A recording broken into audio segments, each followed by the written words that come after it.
ನಂದು ನಾ ಆಕ್ಚುಲಿ ಅಪ್ಪ ಆರ್ಥೋಡಾಕ್ಸ್ ಫ್ಯಾಮಿಲಿ ಅವರು, ತುಂಬಾ ಟ್ರೆಡಿಷನಲ್ ಫ್ಯಾಮಿಲಿ ಬೆಳೆದದ್ದು ನಾವು. 3 ಜನ ಮಕ್ಕಳು ನಾವು. ತುಂಬಾ ನಾನು ಲಾಸ್ಟಿನವಳು. ಅಂದ್ರೆ ತುಂಬಾ ಬಡತನನು ತುಂಬಾ ಶ್ರೀಮಂತಿಕೆನು? ಬಡತನ ಅಂದ್ರೆ ಮಿಡ್ಲ್ ಕ್ಲಾಸ್, ಬಟ್ ನಮ್ಗೇನು ಕಡಿಮೆ ಮಾಡಿರ್ಲಿಲ್ಲ ಅಪ್ಪ ಅಮ್ಮ. ತುಂಬಾ ಚೆನ್ನಾಗಿ ಜಾಯಿಂಟ್ ಫ್ಯಾಮಿಲಿಯಲ್ಲಿ ಬೆಳೆದವರು. ತುಂಬಾ ಚೆನ್ನಾಗಿತ್ತು ಸರ್ ನಂದು ಚೈಲ್ಡ್ಹುಡ್ ಅನ್ನೋದು. ಅಕ್ಕ ಅಣ್ಣ ಲಾಸ್ಟಿನವಳು ನಾನು. ಮತ್ತೆ ಫ್ಯಾಮಿಲಿಯಲ್ಲಿ ನಾನೇ ಚಿಕ್ಕವಳು ಅಂತ ತುಂಬಾ ಮುದ್ದು ಮಾಡಿ ಸಾಕಿದ್ರು. ಎಸ್ಪೆಷಲಿ ಅದುವಾಗ ಅದು ಟೀನೇಜ್ ಪ್ರಾಬ್ಲಮ್ ಅಥವಾ ಫ್ರೀಡಮ್ ಜಾಸ್ತಿ ಕೊಟ್ಟದ್ದಾಯ್ತು ಗೊತ್ತಿಲ್ಲ, ಲವ್ ಮಾಡಿದ್ದೆ. ಅಂದ್ರೆ 10ನೇ ಕ್ಲಾಸ್ ಅಲ್ಲಿ ಇದ್ದಾಗ? ಹೌದು. ಅಂದ್ರೆ ನಿಮ್ ಕ್ಲಾಸ್ಮೇಟೇನಾ? ಇಲ್ಲ, ಅವರು ಜಾಬ್ ಮಾಡ್ತಾ ಇದ್ರು, ಪ್ರೈವೇಟ್ ಆಗಿ ಎಲೆಕ್ಟ್ರಿಕಲ್ ಜಾಬ್ ಮಾಡ್ತಾ ಇದ್ರು. 9th ಅಲ್ಲೇ ಲವ್ ಆಗಿತ್ತು. ಅದು ನಮ್ಗೆ ಈಗ ಗೊತ್ತಾಗ್ತದೆ ಅದು ಅಟ್ರಾಕ್ಷನ್ ಅಂತ. ಆಗ ಆ ಏಜ್ ಅಲ್ಲಿ ಗೊತ್ತಿರ್ಲಿಲ್ಲ. SLC ಇರುವಾಗ ಮದ್ವೆ ಆದೆ. ಅಂದ್ರೆ ಮನೇಲಿ ಆಗ ಅಕ್ಕನಿಷ್ಟ ಮದುವೆ ಫಿಕ್ಸ್ ಆಗಿತ್ತು. ತುಂಬಾ ಜನ ಕೇಳ್ತಾ ಇದ್ರು ಹೆಣ್ಮಕ್ಳು ಕಡಿಮೆ ಇದ್ದಾರೆ ಅಂತಾನು ಅಥವಾ ಏನೋ ಗೊತ್ತಿಲ್ಲ ನನ್ಗೆ. ಅಪ್ಪ ಮದ್ವೆ ಮಾಡ್ತೀನಿ ಅಂತ ಹೇಳ್ತಿದ್ರು ನನ್ಗೆ ಗೊತ್ತಾ. ನಾನೇನು ಇಷ್ಟಪಟ್ಟ ಕಾರಣಕ್ಕೆ ಅವ್ರೊಟ್ಟಿಗೆ ಮದ್ವೆ ಆದೆ. ದೊಡ್ಡ ತಪ್ಪದು ನನ್ನ ಲೈಫ್ ಇಂದ. ಅಂದ್ರೆ ಇಷ್ಟಪಟ್ಟವ್ರನ್ನೇ ಮದ್ವೆ ಆದ್ರಿ? ಹೌದು. ಅವರು ಆಕ್ಚುಲಿ ಇಂಟರ್ ಕ್ಯಾಸ್ಟ್ ನಮ್ದು.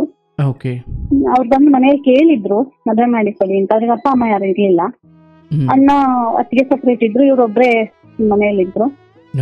ಅಪ್ಪ ಒಪ್ಪಿರ್ಲಿಲ್ಲ. ಅಂದ್ರೆ ನನ್ ಮಗಳನ್ನ ಒಳ್ಳೆ ಕಡೆ ಕೊಡ್ಬೇಕು, ಇರ್ತದಲ್ಲ ಹೆಣ್ಮಕ್ಳನ್ನ ಒಳ್ಳೆ ಕಡೆ ಕೊಡ್ಬೇಕು, ಲೈಫ್ ಸೆಟ್ಲ್ ಮಾಡ್ಬೇಕು, ಹೀಗೆಲ್ಲ. ಸೊ ಆಗಲ್ಲ ಅಂತ ಹೇಳಿದ್ರು. ಮತ್ತೆ ಅತ್ತೆ ಮಾವ ಇರೋ ಮನೆ ಬೇಕು, ಸೆಟಲ್ಡ್ ಆಗೋನಿಗೆ ಕೊಡುದು, ಹಾಗೆ ಹೇಳ್ತಿದ್ರು. ಗೊತ್ತಿಲ್ಲ ಗುರುಜಿ, ನಂದಿನ ದೊಡ್ಡ ತಪ್ಪು ಮಾಡಿದೆ, ಮನೆ ಬಿಟ್ಟು ಹೋದೆ. ಅಂದ್ರೆ ಅಪ್ಪ ಅಮ್ಮ ಮಾಡಲ್ಲ ಅಂತ ಗೊತ್ತಾದಾಗ ನೀವು ಮನೆ ಬಿಟ್ಟು ಹೋದ್ರಿ? ಹೌದು. ಎಷ್ಟು ವರ್ಷ ನಿಮ್ಗಾಗ? 16. 16 ವರ್ಷ? ಹೌದು. ಈ ಹೋಗೋ ಧೈರ್ಯ ಹೆಂಗ್ ಬಂದ್ ನಿಮ್ಗೆ? ಗೊತ್ತಿಲ್ಲ ಗುರುಜಿ. ಆತ ಏನ್ ಹೇಳಿದ್ದ ನಿಮ್ಗೆ? ಚೆನ್ನಾಗಿ ನೋಡ್ಕೊಳ್ತೀನಿ, ನಾನು ಮದ್ವೆ ಆಗ್ತೀನಿ ಅಂತ. ಅವ್ರಿಗಾಗ 24 years. ಅವ್ರ ಅಪ್ಪ ಅಮ್ಮಂಗ್ ಗೊತ್ತಿತ್ತ, ಒಪ್ಪಿಗೆ ಇತ್ತ? ಅವ್ರ ಅಪ್ಪ ಅಮ್ಮ ಇರ್ಲಿಲ್ಲ. ಅವರು ಚಿಕ್ಕಲ್ಲಿರುವಾಗ್ಲೇ ಅಪ್ಪ ಅಮ್ಮ ತೀರೋಗಿದ್ದು. ಈತ ಏನ್ ಮಾಡ್ತಿದ್ದು ಕೆಲಸ? ಎಲೆಕ್ಟ್ರಿಷಿಯನ್ ಆಗಿ ವರ್ಕ್ ಮಾಡ್ತಿದ್ರು ಓನ್ ಆಗಿ. ಪರಿಚಯ ಹೇಗಾಯ್ತು? ನಿಜವಾಗ್ಲು ತುಂಬಾ ದೊಡ್ಡ ತಪ್ಪು. ಬಟ್ ಅವ್ರು ತುಂಬಾ ಒಳ್ಳೆಯವರು ಮಾತ್ರ. ಅಲ್ಲ, ಪರಿಚಯ ಹೇಗಾಯ್ತು ಅಂದೆ? ಪರಿಚಯ ಹೇಳಿದ್ರೆ ನಮ್ದು ಅಣ್ಣಂದು ಎಲ್ಲ ಪರಿಚಯ ಇತ್ತು ಅವರಿಗೆ. ಮನೆಗೆ ಬಂದು ಹೋಗಿ ಮಾಡ್ತಿದ್ರು. ನಮ್ಮ ಮನೇಲಿ ಎಲೆಕ್ಟ್ರಿಕ್ ವರ್ಕ್ ಎಲ್ಲ ಅವರೇ ಮಾಡ್ತಾ ಇದ್ರು. ಆಮೇಲೆ ಕಾಫಿ ತೋಟ ಇತ್ತು, ಅಲ್ಲಿ ಡ್ರಿಪ್ ಇರಿಗೇಷನ್ ಎಲ್ಲ ಕೆಲಸಕ್ಕೆಲ್ಲ ಅವ್ರು ಬರ್ತಾ ಇದ್ರು. ಹಾಗೆ ನಮ್ಮ ಮನೆಯಲ್ಲಿ ಮಗನ್ ತರ ನೋಡ್ಕೊಳ್ತಾ ಇದ್ರು ಅವರಿಗೆ. ಅದು ಅವ್ರು ಸ್ಟಾರ್ಟ್ಅಪ್ ಮಾಡಿದ್ರು, ನಾನ್ ಸ್ಟಾರ್ಟ್ಅಪ್ ಮಾಡಿದ್ದೆ. ಮದ್ವೆ ಆಯ್ತು. ಮದ್ವೆ ಆದ್ಮೇಲೆ ಅಪ್ಪ ತುಂಬಾ ಕನ್ವಿನ್ಸ್ ಮಾಡಿದ್ರು ಬಿಟ್ಟು ಬಂದ್ಬಿಡು ಅಂತ. ಬರ್ಲಿಲ್ಲ ನಾನು. ಒಂದ್ಸಲ ಮದ್ವೆ ಆದ್ಮೇಲೆ ಮುಗಿತಲ್ವಾ ಹಾಗ ಅನ್ಕೊಂಡು. ಇಲ್ಲ, ನನ್ಗೆ ಮದ್ವೆ ಆಗಿದ್ದು ಫೀಲ್ ಅಂತ ಹೇಳಿದ್ರೆ ಅಪ್ಪ ಅಮ್ಮನ್ಗೆ ನೋವು ಮಾಡಿದೆ ಅಂತ ಫೀಲ್ ಬಿಟ್ರೆ. ಅಷ್ಟೊತ್ತಿಗೆ ನಿಮ್ಮ ಅಕ್ಕಂದಿರ್ ಮದುವೆ ಆಗಿತ್ತ? ಆಗಿತ್ತು. ಇಬ್ರದು ಆಗಿತ್ತು? ಅಕ್ಕಂದ ಆಗಿತ್ತು. ಅಕ್ಕಂದ ಮದ್ವೆ ಆಗಿ 2 ತಿಂಗಳಾಗಿತ್ತು ನಾನ್ ಮದ್ವೆ ಆಗುವಾಗ. ಅಂದ್ರೆ ಒಟ್ಟು ನೀವು 3 ಜನ ಅಲ್ವಾ? ಹೌದು, 3 ಜನ. ಅಣ್ಣಂದಾಗಿರ್ಲಿಲ್ಲ, ಅಕ್ಕಂದಾಗಿತ್ತು. ಸರಿ, ಮದುವೆ ಆದ್ಮೇಲೆ ಅಕ್ಕನ್ಗೆ ಆ ಹುಡುಗನ್ ಮದ್ವೆ ಆಗಿದ್ದಕ್ಕೆ ಬೇಜಾರು ಇರ್ಲಿಲ್ಲ. ಕ್ಯಾಸ್ಟ್ ಚೇಂಜ್ ಇದೆ. ಆಮೇಲೆ ಇಷ್ಟ ಇರ್ಲಿಲ್ಲ ಅವರಿಗೆ ನನ್ ಮಗಳು ತುಂಬಾ ಚೆನ್ನಾಗಿರ್ಬೇಕು ಅಂತ ಅವ್ರ ಆಸೆ ಇದ್ದಿದ್ದು. ಹಾಗೆ ಬೇಜಾರಿತ್ತು. ನಾನು ಒಂದ್ ಗಂಡನಿಗೆ ಚೆನ್ನಾಗಿ ಇದ್ವಿ, ಒಂದೇ ಊರಲ್ಲಿ ಇದ್ವಿ. ಆದ್ರೆ ನನ್ನ ಅಪ್ಪನ ಮನೆಗೆ ಹೋಗ್ತಿರ್ಲಿಲ್ಲ, ಅವ್ರು ಸೇರಿಸ್ತಿರ್ಲಿಲ್ಲ. ನಮ್ದು ಸಹ ಹೋಗ್ಲಿಕ್ಕೆ ಮುಖ ಇರ್ಲಿಲ್ಲ, ಮೋಸ ಮಾಡಿದ್ದೆಲ್ಲ. ಹಾಗೆ ಮದ್ವೆ ಆಗಿ 1 ವರ್ಷಕ್ಕೆ ಮಗ ಹುಟ್ಟಿದ. ಚೆನ್ನಾಗಿದ್ವಿ. ಎಷ್ಟು ಚಂದ ಹೇಳಿದ್ರೆ ನಿಮ್ಮನ್ನ ಮದ್ವೆ ಆಗುವವರೆಗೂ ಆ ಹುಡುಗ ಯಾರ ಮನೇಲಿದ್ದ? ಅವ್ರದ್ದೇ ಮನೆ ಇತ್ತು. ಅವ್ರದ್ದೇ ಸ್ವಂತ ಮನೆ ಇತ್ತು, ಮಾಡ್ಕೊಂಡಿದ್ದವ್ರು. ಅಂದ್ರೆ ಅಪ್ಪ ಅಮ್ಮ ಇಬ್ರು ಇರ್ಲಿಲ್ವಾ? ಇರ್ಲಿಲ್ಲ. ಈತ ಒಬ್ಬನೇ ಇದ್ದ ಒಂದೇ ಮನೆಯಲ್ಲಿ? ಒಬ್ರೇ ಇದ್ದಿದ್ದ. ಅವ್ರು 7th ಓದಿದ್ದಷ್ಟೇ. ಅಲ್ಲಿ ಹೀಗೆ ಕೆಲಸ ಮಾಡಿ, ಕಷ್ಟಪಟ್ಟು ಕೆಲಸ ಮಾಡಿ ಒಂದ್ ಚಿಕ್ಕದೊಂದ್ ಮನೆ ಮಾಡ್ಕೊಂಡಿದ್ರು. 2 ರೂಮ್ ಇದ್ದಂದು, ಅದು ಸ್ವಂತ ಅಂತ ಮನೆ ಇತ್ತು ಅವರಿಗೆ. ಒಬ್ರೇ ಇದ್ದದ್ದು ಅವರು. ಅವಾಗ ನನ್ಗೆ ಮನೇಲಿ ಬೇರೆ ಯಾವ್ದು ಸಮಸ್ಯೆನೂ ಇರ್ಲಿಲ್ಲ. ಅವರು ಸಹ ನನ್ನ ಚೆನ್ನಾಗಿ ನೋಡ್ಕೊಳ್ತಾ ಇದ್ರು. ತುಂಬಾ ಚೆನ್ನಾಗಿತ್ತು ಅವರದ್ದು. ನಮ್ದು ಮ್ಯಾರಿಡ್ ಲೈಫ್ ತುಂಬಾ ಚೆನ್ನಾಗಿತ್ತು. ಅದು ಕಣ್ಣೀರ್ ಹಾಕ್ತಿದ್ದೆ ಅಪ್ಪ ಅಮ್ಮಂಗ್ ಮೋಸ ಮಾಡ್ದೆ ಅಂತ. ಮೋಸ್ಟ್ಲಿ ಆ ತಪ್ಪಿಗಿರ್ಬೇಕು ದೇವ್ರು ನಂಗೆ ತುಂಬಾ ದೊಡ್ಡ ಶಿಕ್ಷೆ ಕೊಟ್ಟ. ಒಂದು ವರ್ಷಕ್ಕೆ ಮಗ ಹುಟ್ಟಿದ. ಮಗಂಗೆ 2 ವರ್ಷ ಇರುವಾಗ ಪುನಃ ಇನ್ನೊಂದ್ಸಲ ಪ್ರೆಗ್ನೆಂಟ್ ಆದೆ, 2ನೇ ಮಗದು.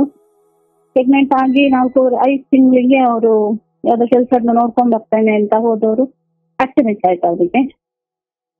ನನ್ಗಾಗ 19-20 ವರ್ಷ ನಡೀತಾ ಇತ್ತು ಮೋಸ್ಟ್ಲಿ.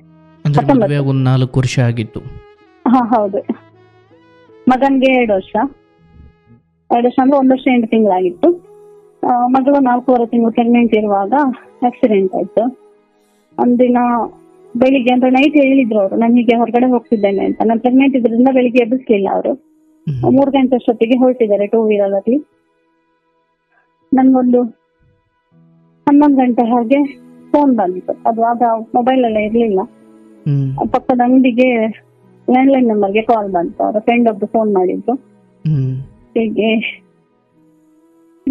ಆಕ್ಸಿಡೆಂಟ್ ಆಗಿದೆ, ಹುಷಾರಿದ್ದಾನೆ, ನೋಡ್ಕೊಂಡು ಹೋಗ್ಲಿಕ್ಕೆ ಬಾ ಅಂತ. ನನ್ ಮಗನನ್ನ ಪಕ್ಕದ ಮನೆಯಲ್ಲಿ ಬಿಟ್ಟು ಹೋದೆ ಹಾಸ್ಪಿಟಲ್ಗೆ. ಹೋಗುವಾಗ ಎಕ್ಸ್ಟ್ರಾ ಇರ್ಲಿಲ್ಲ ಅವರಿಗೆ,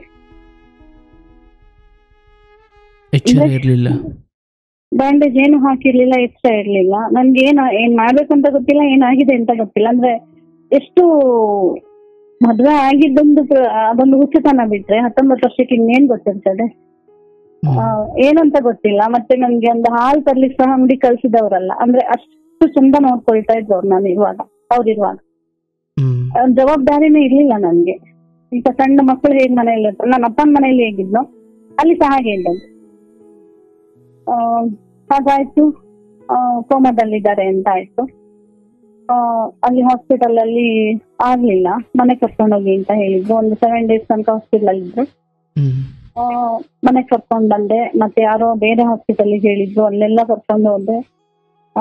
ಯಾವ ಲೆವೆಲ್ಗೆ ಅಂದ್ರೆ ಕಣ್ ಬಿಟ್ಟು ಮಾತಾಡ್ತಾ ಇದ್ರು, ಮೂಗಲ್ಲಿ ಪೈಪ್ ಹಾಕಿದ್ರು, ಬಿಸಿ ನೀರ್ ಮಾತ್ರ ಮೂಗಿಗೆ ಹಾಕ್ಬೇಕಿತ್ತು, ಬೇರೆ ಫುಡ್ಡೇನೂ ತಗೊಳ್ತಿರ್ಲಿಲ್ಲ. ಹಾಗೆ ಇದ್ರು. ಹಾಗೆ ಒಂದು ನನ್ಗೆ 8 months ಆಗೋ ತನಕ ಹಾಗಿತ್ತು. ನನಗೆ ಇನ್ಯಾರು ಡಾಕ್ಟರ್ ಬಂದಿದ್ದಾರೆ ಅಂತ ಆಯ್ತು, ಅಲ್ಲಿ ಕರ್ಕೊಂಡು ಹೋದೆ. ಅವರು ತುಂಬಾ ಚೆನ್ನಾಗಿ ಟ್ರೀಟ್ಮೆಂಟ್ ಮಾಡಿದ್ರು. ಇನ್ನೇನು ಬದುಕ್ತಾರೇನೋ ಆಸೆ. ಆಗ ನನ್ಗೆ 8 months ರನ್ನಿಂಗ್. ಉಳಿತಾರೆ ಅನ್ಕೊಂಡು, ಸರಿ 2 ವರ್ಷ ಏನು ತೊಂದ್ರೆ ಇಲ್ಲ ಅಮ್ಮ, ಹೀಗೆ ಪಥ್ಯ ಮಾಡ್ಬೇಕು ಹಾಗೆ ಅಂತೆಲ್ಲ ಹೇಳಿದ್ರು. ನಡೆಯೋ ಸ್ಟೇಜಿಗೆ ಬಂದ್ರು, ಹೀಗೆ ಇಟ್ಕೊಂಡು ಸಪೋರ್ಟ್ ಆಗಿ ನಡೀತಾ ಇತ್ತು. ಇವ್ರು ಹೇಳ್ತಾ ಇದ್ರು, ನಿನ್ ಕಷ್ಟ ಆಗುತ್ತೆ, ನಂಗೆಲ್ಲ ಸೆಕ್ಯೂರಿಟಿ ಕೆಲಸ ಕೊಡ್ತು, ನಾನು ಮಾಡಿ ನೀವು ಸಾಕ್ತೇನೆ, ಹಾಗೆ ಹೀಗೆಲ್ಲ ಹೇಳ್ತಾ ಇತ್ತು. ಡಿಸ್ಚಾರ್ಜ್ ಆಗಿ ಮನೆಗೆ ಬಂದು 10 ನಿಮಿಷನೂ ಇರ್ಲಿಲ್ಲ ಅವರಿಗೆ ಹಾರ್ಟ್ ಅಟ್ಯಾಕ್ ಆಯ್ತು. ಡಿಸ್ಚಾರ್ಜ್ ಮಾಡ್ಕೊಂಡು ಮನೆಗೆ ಬಂದಾಗ? ಹಾ, ಮನೆಗೆ ಬಂದು ಮನೆಯಲ್ಲಿ ಆಟೋ ಇಳಿದು ಮನೆ ತನಕ ನಡ್ಕೊಂಡ್ ಬಂದು ನೀರ್ ಕೇಳಿದ್ರು, ನೀರ್ ಕೊಟ್ಟೆ. ಅದೆಲ್ಲ ಅಷ್ಟು ನಾನು ನೀರ್ ಕೊಡ್ತಿದ್ದು. ನಿಮ್ ಕಾಲ ಮೇಲೆ ಪ್ರಾಣ ಬಿಟ್ರು. ಆಗ 9 ತಿಂಗಳು ನನಗೆ. ಅಂದ್ರೆ ಆಗಿನ್ನೂ ಪ್ರೆಗ್ನೆಂಟ್ ನೀವು? ಹಾ, ಪ್ರೆಗ್ನೆಂಟ್. ಅವರು ಹೇಗೆ ಹೇಳಿದ್ರೆ, ನಂಗೆ ಗಂಡನ ಮನೆಯಲ್ಲಿ ಆಗ ಸ್ವಲ್ಪ ಸಾಲ ಮಾಡ್ತಾ ಇದ್ದು. ಸ್ವಲ್ಪ ಅಂದ್ರೆ ಆಗಿನ ಕಾಲದಲ್ಲಿ 4 ಲಕ್ಷ ತನಕ ಸಾಲ ಆಗಿತ್ತು ನನಗೆ. ಗಂಡನ ಕಡೆಯವರಿಗೆ ಹೆಲ್ಪ್ ಕೇಳ್ತೀನಿ, ಸಾಲ ತೀರ್ಸ್ಬೇಕಾಗತ್ತೆ ಅಂತ ಅವ್ರು ಸಹ ಇರ್ಲಿಲ್ಲ. ಅಮ್ಮನ ಮನೆಗೆ ನಾನ್ ಫೋನ್ ಮಾಡ್ಲಿಲ್ಲ, ನನ್ಗೆ ಫೋನ್ ಮಾಡ್ಲಿಕ್ಕೆ ಮುಖ ಇರ್ಲಿಲ್ಲ. ಯಾರೋ ಫೋನ್ ಮಾಡಿದ್ರು, ಇಲ್ಲ ಅವಳೊಂದ್ಸಲ ಬಿಟ್ಟು ಅಂದ್ಮೇಲೆ ಅವಳಿಗೆ ಏನಾದ್ರು ನನ್ ಗೊತ್ತು ಸಂಬಂಧ ಇಲ್ಲ ಅಂತ ಅಣ್ಣ ಹೇಳಿದ. ಸಹಜ ಅಲ್ವಾ? ಅಂದ್ರೆ ಗಂಡ ಸತ್ತಾಗ್ಲೂ ನಿಮ್ಮ ತವ್ರ ಮನೆಯವ್ರು ಬರ್ಲಿಲ್ವಾ? ಇಲ್ಲ, ಬರ್ಲಿಲ್ಲ. ಇವನ್ ಅಷ್ಟು ಸ್ವಲ್ಪ ದಿನ ಆಸ್ಪತ್ರೆಯಲ್ಲಿ ಅಥವಾ ಅಷ್ಟೆಲ್ಲ ಮಾಡ್ತಿದ್ರಲ್ಲ, ಆ ಟೈಮಲ್ಲೂ ಅವ್ರಿಗೆ ಗೊತ್ತಿರ್ಲಿಲ್ವಾ ಅಥವಾ ಗೊತ್ತಿದ್ದು ಬರ್ಲಿಲ್ವಾ? ಗೊತ್ತಿತ್ತು ಅನ್ಸುತ್ತೆ, ನಾನ್ ಹೇಳಕ್ ಹೋಗಿಲ್ಲ. ಒಂದೇ ಊರಲ್ಲಿ ಬರ್ಲಿಲ್ಲ ಅವರು. ಇರೋದಾಗ್ಲೂ ಬಾಡಿ ಇಟ್ಟು ಫೋನ್ ಮಾಡಿದಾಗ್ಲೂ ಅವರು ನಮ್ಗೆ ಅದಕ್ಕೆ ಸಂಬಂಧ ಇಲ್ಲ ಅಂತ ಹೇಳಿದ್ರು. ಮತ್ತೆ ಅವರಿಗೆ ನಮ್ಮನವರಿಗೆ ಫ್ರೆಂಡ್ಸ್ ಎಲ್ಲ ತುಂಬಾ ಚೆನ್ನಾಗಿದ್ರು, ಎಲ್ಲ ಬಂದ್ರು, ಎಲ್ಲ ಹೆಲ್ಪ್ ಮಾಡಿದ್ರು. ಆಯ್ತು, ಆಗ ಕಾರ್ಯ ನೆಕ್ಸ್ಟ್ ಡೇ ತೆಗೆದ್ರು, ಮಣ್ಣು ಮಾಡಿ ಎಲ್ಲ ಬಂದು 5 ದಿನಕ್ಕೆ ನನ್ನ ಮಗಳು ಹುಟ್ಟಿದ್ಲು. ತುಂಬಾ ಕಷ್ಟಪಟ್ಟಿದ್ದೀನಿ ಗುರುಜಿ. ಆಗ ಹೆಣ್ಮಕ್ಳು ಕಷ್ಟ ಅಂತ ಹೇಳ್ತಾರಲ್ಲ, ನಾನು ಎಷ್ಟೋ ವಿಡಿಯೋಸ್ ಕೇಳಿದ್ದೀನಿ. ಬಟ್ ಈ ಸಿಚುವೇಶನ್ ಇದೆಯಲ್ಲ, ತುಂಬಾ ಸ್ಟ್ರಾಂಗ್ ಆಗಿರ್ಬೇಕು ಆಗ ಹ್ಯಾಂಡಲ್ ಮಾಡುವಾಗ. ಯಾರು ಅಂದ್ರೆ ಯಾರು ಇಲ್ಲ. ಮಗ 1 ವರ್ಷ 2 ವರ್ಷ ಮಗನ್ಗೆ, ಇವಳು ಹುಟ್ಟಿದ್ಲು, ಗೌರ್ಮೆಂಟ್ ಹಾಸ್ಪಿಟ್ಲಿಗೆ ಹೋದ. ನೈಟ್ ಡೆಲಿವರಿ ಟೈಮ್ ಬಂತು. ಹಾರೈಕೆ ಮಾಡ್ತಿದ್ಯಾರವ್ವ? ಯಾರನ್ನ ಗುರುಜಿ? ನನ್ನನ್ನ? ಹ್ಮ್ ನಾನು ಪ್ರೆಗ್ನೆಂಟ್ ಇದ್ದೆ, ಅದಕ್ಕೆ ಏನು ಇಲ್ಲ ನನ್ಗೆ, ನಾನೇ ಕೆಲಸ ಮಾಡ್ತಿದ್ದೆ. ಈ ನಮ್ಗೆ ಧೈರ್ಯ ಏನ್ ಗೊತ್ತಾ, ಈ ರೋಡ್ ಸೈಡ್ ಎಲ್ಲ ಕೆಲಸ ಮಾಡ್ತಾರಲ್ಲ, ಅವರೆಲ್ಲ ಪ್ರೆಗ್ನೆಂಟ್ ಆದ್ರೆ, ಅವರೆಲ್ಲ ಬಾಣಂತಿ ಆದ್ರೆ ಯಾರು ನೋಡ್ಕೊಳ್ಳೋದಿಲ್ಲ ಅಲ್ಲ. ಸೊ ದೇವ್ರು ಅವರನ್ನು ಸೃಷ್ಟಿ ಮಾಡಿರೋದು ಒಂದೇ ತರ, ನಮ್ಮನ್ನು ಒಂದೇ ತರ ಅಲ್ವಾ. ಮತ್ತೆ ಇನ್ನೊಂದು, ಹುಟ್ಟಿದ ದೇವರು ಹುಲ್ ಮೇಯಿಸೋದಿಲ್ಲ ಹೇಳ್ತಾರಲ್ಲ, ಹೇಗೆ ಕಾಪಾಡ್ತಾನೆ ದೇವರು ಅನ್ನೋದೊಂದೇ. ತುಂಬಾ ದೇವರನ್ನ ನಂಬ್ತಿದ್ದೆ, ತುಂಬಾ ಅಂದ್ರೆ ತುಂಬಾ. ಎಲ್ಲಾ ವಾರಗಳು ಮಾಡ್ತಿದ್ದೆ, ಶ್ರಾವಣ ಕಾರ್ತಿಕ ಎಲ್ಲಾ ವಾರಗಳನ್ನ ಮಾಡ್ತಿದ್ದೆ, ಎಲ್ಲಾ ಸಂಕಷ್ಟಿ ಅಮಾವಾಸ್ಯೆ ಎಲ್ಲ ಮಾಡ್ತಿದ್ದೆ. ಅದು ದೇವ್ರದ ಮೇಲೆ ತುಂಬಾ ಭಕ್ತಿ ನನ್ಗೆ. ಮೋಸ್ಟ್ಲಿ ಅದೇ ಕಾಪಾಡ್ತು ಅನ್ಸುತ್ತೆ. ಆ ಟೈಮಲ್ಲಿ ನಂಗೆ ಧೈರ್ಯ ಕೊಟ್ಟು 5 ದಿನಕ್ಕೆ ಅಡ್ಮಿಟ್ ಆದೆ. ಅಡ್ಮಿಟ್ ಆಗಿ 1 ವಾರ ಡೆಲಿವರಿ ಆಗ್ಲಿಲ್ಲ. ಅಂದ್ರೆ ಲೋ ಬಿ ಪಿ ಆಯ್ತು, ಥೈರಾಯ್ಡ್ ಜಾಸ್ತಿ ಆಯ್ತು, ಬ್ಲಡ್ ಇರ್ಲಿಲ್ಲ.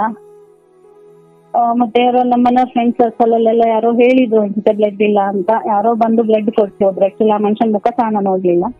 ಬ್ಲಡ್ ಕೊಟ್ಟ ಮೇಲೆ ಡೆಲಿವರಿ ಆಯ್ತು. ಮುಂದೇನು ಅಂತ ಗೊತ್ತಿಲ್ಲ, ಮನೆ ಕರ್ಕೊಂಡ್ ಬಂದೆ. ಮನೆ ಒಂದು ಸ್ವಂತ ಆಯ್ತಲ್ಲ. ಈಗ ಅಡ್ಮಿಟ್ ಆಗಿದ್ದು ಅಲ್ಲಿ ಅಷ್ಟೆಲ್ಲ ಆದಾಗ ಯಾರೋ ಟ್ಯಾಬ್ಲೆಟ್ ತಂದು ಕೊಡ್ಬೇಕಾಗಿರುತ್ತೆ, ಯಾರೋ ಔಷಧಿ ತಂದು ಕೊಡ್ಬೇಕಾಗಿರುತ್ತೆ. ನಿನ್ ಜೊತೆ ಇದ್ದವ್ರು ಯಾರ ಆ ಸಮಯದಲ್ಲಿ? ಪಕ್ಕದ ಬೆಡ್ ಅಲ್ಲಿ ಒಬ್ರು ಅಡ್ಮಿಟ್ ಆಗಿದ್ರು, ಅವರ ಅಮ್ಮ ಇದ್ರು. ಅವರು ನನ್ನನ್ನು ನೋಡಿ, ಅಂದ್ರೆ ಮಗು ಯಾರು ಇರ್ಲಿಲ್ಲ? ಇರ್ಲಿಲ್ಲ, ನನ್ನವರು ಅಂತ ಯಾರು ಇರ್ಲಿಲ್ಲ. ಅಲ್ಲ, ಮಗು ಎಲ್ಲಿ ಬಿಟ್ಟು ಹೋಗಿದ್ದೆ? ಮಗುವನ್ನ ನನ್ನ ಮನೆಯವ್ರದ್ದು ದೊಡ್ಡಮ್ಮನ ಮಗಳ ಮನೆಯಲ್ಲಿ ಬಿಟ್ಟಿದ್ದೆ ಮಗನನ್ನ. ನಿಮ್ಮ ಗಂಡನ ದೊಡ್ಡಮ್ಮ ಇದ್ದಾರಲ್ಲ, ಅವ್ರ ಮಗಳ ಮನೆಯಲ್ಲಿ? ಹಾ, ಅವ್ರ ಮಗಳ ಮನೆಯಲ್ಲಿ ಇದ್ದ ಅವನು. ಅವ್ರು ನಿಮ್ ಜೊತೆ ಚೆನ್ನಾಗಿದ್ರಾ? ಹಾ, ಅವ್ರು ಚೆನ್ನಾಗಿದ್ದೆ. ಮತ್ತೆ ಅವ್ರ ಆಸ್ಪತ್ರೆಗೆ ಬರ್ಬೋದಿತ್ತಲ್ವಾ? ಅಂದ್ರೆ ಅವರಿಗೂ ಅವ್ರ ಗಂಡ ಡ್ರಿಂಕ್ಸ್ ಮಾಡಿ ಹೊಡಿಯೋದು ತುಂಬಾ ಕೆಲಸ ಇತ್ತು. ಅವರು ಬೇರೆ ಕೆಲ್ಸಕ್ಕೆ ಹೋಗ್ತಿದ್ರು. ಅವರದ್ದು ಕಷ್ಟದ ಮಗುವನ್ನ ನೋಡ್ಕೊಂಡಿದ್ದೆ ದೊಡ್ಡದು. ಹಾ ಹೌದು, ಅದು ತುಂಬಾ ದೊಡ್ಡ ಹೆಲ್ಪ್ ನನ್ಗೆ ಆ ಟೈಮಲ್ಲಿ. ನಾರ್ಮಲ್ ಡೆಲಿವರಿ ನನ್ಗೆ, ಹಾಗಾಗಿ ನಂಗೆ ಆಕ್ಸಿಜನ್ ಅದೆಲ್ಲ ಪ್ರಾಬ್ಲಮ್ ಬರ್ಲಿಲ್ಲ. ಬರೀ ಬ್ಲಡ್ ಮಾತ್ರ ಕಡಿಮೆ ಆಗಿದ್ದು ಬಿಟ್ಟು ಬೇರೆ ಏನು ಸಮಸ್ಯೆ ಬರ್ಲಿಲ್ಲ ಡೆಲಿವರಿ ಟೈಮಲ್ಲಿ. 2 ನಾರ್ಮಲ್ ಡೆಲಿವರಿ. ಮತ್ತೆ ನನ್ಗೆ ಮಗಂದು ಬಾಣಂತನದಲ್ಲಿ ಸ್ನಾನ ಮಾಡ್ತಿದ್ದೆಲ್ಲ ನಮ್ಮನೆಯವರೇ ಮಾಡ್ತಿದ್ದು ಮಗುಗೆಲ್ಲ. ಹಾಗಾಗಿ ನನ್ಗೆ ಅದೆಲ್ಲ ನಾನು ಒಂದ್ ತಿಂಗಳು ತನಕ ಅವ್ರು ಮಾಡ್ತಿದ್ರು, ಮತ್ತೆ ನಾನ್ ಮಾಡ್ಸ್ಕೊಂಡು ಹೋಗಿದ್ದೆ. ನನ್ ಮಗಳದ್ ಬಾಣಂತನಕ್ಕೆ ಅಷ್ಟು ಅನ್ಸ್ಲಿಲ್ಲ, ಮತ್ತೆ ಟೈಮ್ ಸಹ ಇರ್ಲಿಲ್ಲ ಗುರುಜಿ ಅದ್ರ ಬಗ್ಗೆ ಯೋಚನೆ ಮಾಡುವಷ್ಟು. 1 ತಿಂಗಳು ಹೇಗೋ ಮನೇಲಿ ಕುತ್ಕೊಂಡೆ. BPL ಕಾರ್ಡ್ ರೇಷನ್ ಬರ್ತಿತ್ತು, ನಡೀತಾ ಇತ್ತು. ಮನೆ ಬಾಡಿಗೆ ಕಟ್ಲಿಕ್ಕೆ ಇರ್ಲಿಲ್ಲ ಅಂತ. 1 ತಿಂಗಳಾದ್ಮೇಲೆ ನನ್ ಗಂಡನ ಅಣ್ಣನವರೆಲ್ಲ ತುಂಬಾ ಟಾರ್ಚರ್ ಕೊಡ್ಲಿಕ್ಕೆ ಶುರು ಮಾಡಿದ್ರು. ಹೇಗೆ ಅಂತ ಹೇಳಿದ್ರೆ ಅವರೆಲ್ಲ ಡ್ರಿಂಕ್ಸ್ ಮಾಡುವರು, ಮಿಸ್ಯೂಸ್ ಮಾಡ್ಕೊಳ್ಳಿ ಟ್ರೈ ಮಾಡಿದ್ರು. ನಾನು ಅವ್ರ ಮಿಸ್ಸಸ್ ಹತ್ರ ಹೇಳಿದ್ರೆ ಬಾವ ಅಲ್ವಾ ಅಡ್ಜಸ್ಟ್ ಮಾಡ್ಕೋ ಹಾಗೆ ಹೀಗೆ ಅಂತ ಹೇಳಿದ್ದವ್ರು. ಅಂದ್ರೆ ನಿಮ್ಮ ಗಂಡನ ಅಣ್ಣಂದಿರು? ಹಾ ಹೌದು. ಎಷ್ಟು ಜನ? ಸ್ವಂತ ಅಣ್ಣ ಅಲ್ಲ, ಸ್ವಂತ ಅಣ್ಣ ಒಳ್ಳೆಯವರು. ಇನ್ನೊಬ್ರು ಕಸಿನ್ ಇದ್ರು, ಅವರು ಎಲ್ಲ ಮನೆ ಪಕ್ಕ ಪಕ್ಕನೇ ಇದ್ದಿದ್ದು ಅವ್ರದ್ದೆಲ್ಲ ಮನೆಗಳು. ಲೈಂಗಿಕವಾದಂತಹ ಕಿರುಕುಳ? ಹಾ ಹೌದು, ತುಂಬಾ ಹರಾಸ್ಮೆಂಟ್ ಮಾಡ್ತಿದ್ರು ಅವ್ರು ನನ್ಗೆ. ನಾನು ಅವ್ರ ಮಿಸ್ಸಸ್ ಹತ್ರ ಹೇಳಿದ್ರೆ ಅವರು ಹಾಗೆ ಹೇಳಿದ್ರು. ಅಂದ್ರೆ ಅವರು ಆ ಮನುಷ್ಯ ಸರಿ ಇರ್ಲಿಲ್ಲ, ಗಂಡ ಅಲ್ಲ ಅಡ್ಜಸ್ಟ್ ಮಾಡ್ಕೊಂಡು. ನನ್ಗದು ತುಂಬಾ ಕಷ್ಟ ಆಯ್ತು ಆ ಮಾತುಗಳೆಲ್ಲ. ನೆಕ್ಸ್ಟ್ ಒಂದು ನೈಟ್ ಆ ತರ ಎಲ್ಲ ಆಯ್ತು. ನೆಕ್ಸ್ಟ್ ಡೇ ಮಾರ್ನಿಂಗು ನನ್ಗೆ ನಮ್ಮ ಮನೆಯವರು ಒಬ್ರು ಪರಿಚಯ ಇದ್ರು, ಲಾಯರ್ ಮಮತಾ ಮೇಡಮ್ ಅಂತ. ಅವ್ರ ಮನೆಗೆ ಹೋದೆ. ಹೀಗೆ ನಂಗೆ ಪ್ರಾಬ್ಲಮ್ ಆಗಿದೆ, ನಂಗೆ ಮನೆ ಮಠ ಏನು ಬೇಡ, ಮರ್ಯಾದೆಯಾಗಿ ನಾನು ಬದುಕ್ಬೇಕು ಮಕ್ಳನ್ನ ಕರ್ಕೊಂಡು, ನಂಗೆ ಬೇರೆ ಏನು ಗೊತ್ತಿಲ್ಲ. ಹಾಗಾಗಿ ನನ್ಗೆ ಏನಾದೊಂದು ವ್ಯವಸ್ಥೆ ಮಾಡಿ ಕೊಡಿ ಅಂತ ಅವ್ರನ್ನ ಕೇಳಿದೆ. ಪಾಪ ಅವರು ನನ್ಗೆ ಆ ಟೈಮಲ್ಲಿ ನಾನು ಬದುಕಲಿಕ್ಕೆ ಕಾರಣನೇ ಅವರು. ಅವ್ರಿಗೆ ಎಲ್ಲಿದ್ದಾರೆ ಹೇಗಿದ್ದಾರೆ ನಂಗೆ ಟಚ್ಚಲ್ಲಿಲ್ಲ, ಬಟ್ ದೇವ್ರು ಚೆನ್ನಾಗಿಟ್ಟಿರ್ಲಿ ಅವ್ರನ್ನ ಅಂತ ಪ್ರೇ ಮಾಡ್ತೇನೆ. ಅವರು ಗೌರ್ಮೆಂಟ್ ಇದು ಸಂತಾನ ಕೇಂದ್ರಕ್ಕೆ ನನ್ನ ಸೇರಿಸಿದ್ರು. ಅಲ್ಲಿ ಹೋಗಿ ಅಲ್ಲಿ ಮಗುವನ್ನ ನೋಡ್ಕೊಂಡು ಅಲ್ಲಿ ಕೆಲಸ ಮಾಡ್ಕೊಂಡು ಅಲ್ಲೇ ಇದ್ದೆ ನಾನು. ಅಂದ್ರೆ ಸಂಬಳ ಕೊಡೋರಾ? ಸಂಬಳ ಕೊಡೋರ? ಅಲ್ಲಿ ಊಟ ಕೊಡೋರು. ಸಂಬಳ ಕೊಡ್ತಿರ್ಲಿಲ್ಲ? ಇಲ್ಲ, ಊಟ ಬಟ್ಟೆ ಎಲ್ಲ ಕೊಡ್ತಾ ಇದ್ರು. ನಿಮ್ಗಿದ್ದಿದ್ ಸ್ವಂತ ಮನೆ ಬಿಟ್ಟು ಹೋದ್ರ ನೀವು? ಸ್ವಂತ ಮನೆ ಅಲ್ಲಿ ಇರೋ ಪರಿಸ್ಥಿತಿಯಲ್ಲೇ ನಾನು ಇರ್ಲಿಲ್ಲ. ಅಕ್ಕಪಕ್ಕ ಎಲ್ಲ ಅವ್ರಗಳೇ ಇದ್ದದ್ರಿಂದ ನಂಗೆ ತುಂಬಾ ಕಷ್ಟ ಆಗ್ತಿತ್ತು. ಮತ್ತೆ ಮಕ್ಳಿಬ್ರು ಚಿಕ್ಕವರು, ಅವ್ರನ್ನ ನೋಡ್ಕೊಂಡು ನಂಗೆ ಕೆಲ್ಸಕ್ಕೆ ಹೋಗಿ ಬರ್ಲಿಕ್ಕೆ ಆಗ್ತಿರ್ಲಿಲ್ಲ. ಮನೇಲಿ ಯಾರು ನೋಡ್ಕೊಳ್ಳೋರು ಇರ್ಲಿಲ್ಲ. ಮತ್ತೆ ಆ ಮನೆ ಏನ್ ಮಾಡ್ದವ? ನಾನ್ ಬೀಗ ಹಾಕಿ ಬಂದೆ ಅಲ್ಲಿ. ಅಂದ್ರೆ ಅದು ಬಾಡಿಗೆ ಕೊಡುವಷ್ಟು ಸುಸಜ್ಜಿತನೂ ಇರ್ಲಿಲ್ಲ. ಅಂದ್ರೆ ಅದು ವಟಾರದಲ್ಲಿದೆ. ಯಾರಾದ್ರೂ ಬೇರೆಯವ್ರ ಬಾಡಿಗೆಗೆ ಬಂದ್ರು ಸಹ ಅವ್ರನ್ನ ನೆಮ್ಮದಿಯಾಗಿ ಬಿಡ್ತಿರ್ಲಿಲ್ಲ. ಈಗ ನಾನು ಇನ್ನೊಬ್ರನ್ನ ಸಮಸ್ಯೆಗೆ ತಳ್ಳೋದಕ್ಕಿಂತ ಇದು ಬೆಟರ್ ಅಂತ ನಾನು ಸ್ವಲ್ಪ ದಿನ ಈಗ ಮಗು ಒಂಚೂರು ದೊಡ್ಡವರಾಗೋ ತನಕ ನನ್ಗೊಂದ್ ಕಡೆ ಹಾಕು ಸಿಕ್ಕಿದ್ರೆ ಸಾಕಲ್ವಾ ಅಂತ ಬಂದೆ. ಅಂದ್ರೆ ಅದೊಂದು ಪುಟ್ಟ ಮನೇನಾ ಅಥವಾ ದೊಡ್ಡ ಮನೇನಾ? ಪುಟ್ಟ ಮನೆ, ಅದು ಒಂದು ಕಿಚನ್ ಒಂದು ಹಾಲ್ ಇತ್ತು ಅಷ್ಟೇ, ಅದು ಓಕೆ ಓಕೆ ಓಕೆ, ಅಷ್ಟೇ ಚಿಕ್ಕದು, ಸ್ವೀಟ್ ಇಂದು ಮನೆ ಬೇರೆ ಅದು. ಬಟ್ ಇಲ್ಲಿ ಹೆಂಗೆ ಅಂದರೆ ಅವರ ಏನು ಯಾರೋ ಲೈಂಗಿಕವಾದ ಬಳಸ್ಕೊಳ್ಳೋ ಪ್ರಯತ್ನ ಮಾಡೋದ್ನಲ್ಲ, ಬಹುಶಃ ಅವನು ಹೇಳ್ದಂಗೆ ನೀವು ಕೇಳಿದ್ರೆ ನೀವು ಅಲ್ಲಿ ರಾಣಿ ಥರ ಇರ್ಬೋದಿತ್ತು ಅಂತ. ಹೌದು, ಖಂಡಿತ ಆ ಮನಸ್ಥಿತಿಯವರವರು. ಅಂಡ್ ಅವರ ಒಳ್ಳೆಯ ಅಣ್ಣ ಇದ್ನಲ್ಲ, ಅವನಿಗೆ ಹೇಳ್ಬೇಕಿತ್ತು ನೀವು ಆತನಿಗೆ. ಅವ್ರು ಯಾವ್ದಕ್ಕೂ ಇರ್ಲಿಲ್ಲ ಗುರುಜಿ, ಅವರು ಅವರ ಸಂಸಾರ ಅವರದ್ದಷ್ಟೇ, ಕಷ್ಟ ಸುಖ ಯಾವ್ದಕ್ಕೂ ಇರ್ಲಿಲ್ಲ. ಅವ್ರು ಬೇರೆಯವ್ರ ಸುದ್ದಿಗೆ ಹೋಗ್ತಿರ್ಲಿಲ್ಲ. ನಿಮ್ಮನ್ನ ಯಾರೋ ಕೆಟ್ಟದಾಗ ನೋಡ್ತಾರೆ ಅಂತ ಗೊತ್ತಾದಾಗ ಅದನ್ನು ಪ್ರಶ್ನಿಸುವಷ್ಟು ಕಾಳಜಿ ನಿಮ್ಮ ಮೇಲೆ ಇರ್ಲಿಲ್ಲ. ಸೊ ವ್ಯರ್ಥ ಅಂತ ಅನ್ಸಿ ನೀವು ಹೇಳಕ್ ಹೋಗ್ಲಿಲ್ಲ. ಹೇಳಿಲ್ಲ, ನಾನು ಅವ್ರ ಹತ್ರ ಹೇಳ್ಕೊಳ್ಲಿಕ್ಕೆ ಹೋಗ್ಲಿಲ್ಲ. ನಾನು ಯೂಸ್ ಇಲ್ದಿದ್ಮೇಲೆ ಹೇಳ್ಕೊಂಡೇನ್ ಪ್ರಯೋಜನ ಅಂತ. ಮತ್ತೆ ಇನ್ನೊಂದ್ ತರ ನೋಡುವವರೇ ಜಾಸ್ತಿ ಅಲ್ವಾ. ಮತ್ತೆ ಹೇಳ್ಕೊಳೋಷ್ಟಿಲ್ಲ ಅನ್ನೋದು ಸುಮಾರು ಸ್ವಲ್ಪ ಚೆನ್ನಾಗಿದ್ದೆ ನಾನು ಅವ್ರ ಫ್ಯಾಮಿಲಿಯಲ್ಲಿ ಎಲ್ಲರಿಗಿಂತಾನೆ. ಅದು ಬೇರೆ ಎಲ್ಲರಿಗೂ ಹುಟ್ಟಗಿ ಸಿಕ್ತು, ಇರ್ತದಲ್ಲ ಜಲಸ. ಹಾಗೆ ನನ್ನ ಪಾಚ ಹೋಗ್ಲೇ ಇಲ್ಲ, ಬಿಟ್ಟು ಬಂದವಳು ನನ್ನ ಮನೆ ಕಡೆ ಸಹ ಹೋಗ್ಲಿಲ್ಲ ನಾನು. ಅಂದ್ರೆ ನನ್ಗೆ ನನ್ ಮಕ್ಳಿಗೆ ಅವ್ರ ನೆರಳು ಸಹ ಸಾಗುದು ಬೇಡ ಅಂತ. ಸಾಂತ್ವನ ಕೇಂದ್ರದಲ್ಲಿ ಎಷ್ಟು ವರ್ಷ ಇದ್ರಿ? ಅಲ್ಲಿ ಹೇಗಿತ್ತು ಬದುಕು? ಅಲ್ಲಿ ರಿಲ್ಯಾಕ್ಸ್ ಆಗಿದ್ದೆ ನಾನು. ಅಂದ್ರೆ ನನ್ನಂತವ್ರೆ ತುಂಬಾ ಜನ ಇರ್ತಿದ್ವು ಅಲ್ಲಿ. ಬರೀ ಲೇಡೀಸ್ ಮಾತ್ರ ಮಕ್ಕಳನ್ನ ನೋಡ್ಕೊಳ್ತಿದ್ರು. ಮಕ್ಕಳನ್ನ ದಾರಿಗೆ ಬಂದ್ಮೇಲೆ ಅಥವಾ ಮಕ್ಕಳನ್ನ ಅಲ್ಲಿ ಬಿಟ್ಟು ನಾವು ಹೊರಗಡೆ ಬಂದು ಬದುಕೋ ಆಪ್ಷನ್ ಇತ್ತು, ಹಾಗೆಲ್ಲ ಇತ್ತು. ನಾನು ಸ್ವಲ್ಪ ದಿನ ಅಲ್ಲಿದ್ದೆ, 1 ವರ್ಷ ತನಕ ಇದ್ದೆ ಅಷ್ಟೇ ಅಲ್ಲಿ. ಮತ್ತೆ ಹೊರಗ್ ಅಂದ್ರೆ ಮಕ್ಕಳನ್ನಿಬ್ರು ಅಲ್ಲೇ ಬಿಟ್ಟೆ. ಅಲ್ಲೇ ಹಾಸ್ಟೆಲ್ ತರ ಎಲ್ಲ ಇತ್ತು, ಅಲ್ಲೇ ಬಿಟ್ಟೆ. ನಾನು ಅಲ್ಲೇ ಪಕ್ಕದಲ್ಲಿ ಒಂದು ಚಿಕ್ಕ ರೂಮ್ ಮಾಡ್ಕೊಂಡೆ. ಒಂದ್ ಕಡೆ ಕೆಲ್ಸಕ್ಕೆ ಹೋದೆ. ನಾನು SLC ಓದಿದ್ದು, ಏನ್ ಕೆಲಸ ಸಿಗ್ತದೆ, ಹೌಸ್ ಕೀಪಿಂಗ್ ಕೆಲ್ಸಕ್ಕೆ ಹೋಗಿದ್ದೆ. ಬಟ್ ಅಲ್ಲಿ ಓನರ್ ತುಂಬಾ ಅಂದ್ರೆ ತುಂಬಾ ಒಳ್ಳೆ ಜನ. ಕಸ ಒರ್ಸಿ ಬರ್ತಿದ್ದೆ ಅಲ್ಲಿ. ಮತ್ತೆ 6 ಮನೆ ಕೆಲಸ ಎಕ್ಸ್ಟ್ರಾ ಮಾಡ್ತಿದ್ದೆ ನಾನು. ಅಂದ್ರೆ ನಾನು ಸ್ವಂತ ಅಂತ ಒಂದನ್ನೆಲ್ಲ ಮಾಡ್ಕೊಂಡು ಮಕ್ಕಳನ್ನ ಕರ್ಕೊಂಡ್ ಬರ್ಬೇಕಂತ ಹೇಳಿ. ಮತ್ತೆ ಅಲ್ಲಿ ಅವ್ರು ಓನರ್ ಇದ್ದವರು ನನ್ಗೆ ನೀನ್ ತುಂಬಾ ಸುಸ್ತಾಗಿದ್ಯಾ, ಓದ್ತೀಯಾ ಕೇಳಿದ್ರು ನನ್ಗೆ. ನಾನು ಓದ್ತೀನಿ ಅಂತ ಹೇಳಿದೆ. ಇಲ್ಲಿ PUC ಮಾಡ್ತಿದ್ದು, ಆಮೇಲೆ ಡಿಗ್ರಿ ತನಕ ಅವರೇ ಓದ್ತಿದ್ರು. ಅಲ್ಲೇ ಕೆಲಸ ಮಾಡ್ಕೊಂಡು ಅಲ್ಲಿ ನಾನು ಒಂದೊಂದೇ ಕೆಲಸ ಜಂಪ್ ಮಾಡ್ತಾ ಹೋದೆ. ಫಸ್ಟ್ ಹೌಸ್ ಕೀಪಿಂಗ್ ಹೋದವಳು, ಮತ್ತೆ ಸೇಲ್ಸಿಗೆ ಹೋದೆ, ಸರ್ವಿಸಿಗೆ ಹೋದೆ, ಮತ್ತೆ ಕ್ಯಾಶ್, ಬಿಲ್ಲಿಂಗು, ಹೀಗೆ 8 ವರ್ಷ ಅಲ್ಲಿ ಕೆಲಸ ಮಾಡಿದೆ. ಆ ಟೈಮಲ್ಲಿ ಮಕ್ಳು ಎಲ್ಲಿದ್ರು? ಮಕ್ಕಳೆಲ್ಲ ಹಾಸ್ಟೆಲ್ ಎಲ್ಲ ಇದ್ರು.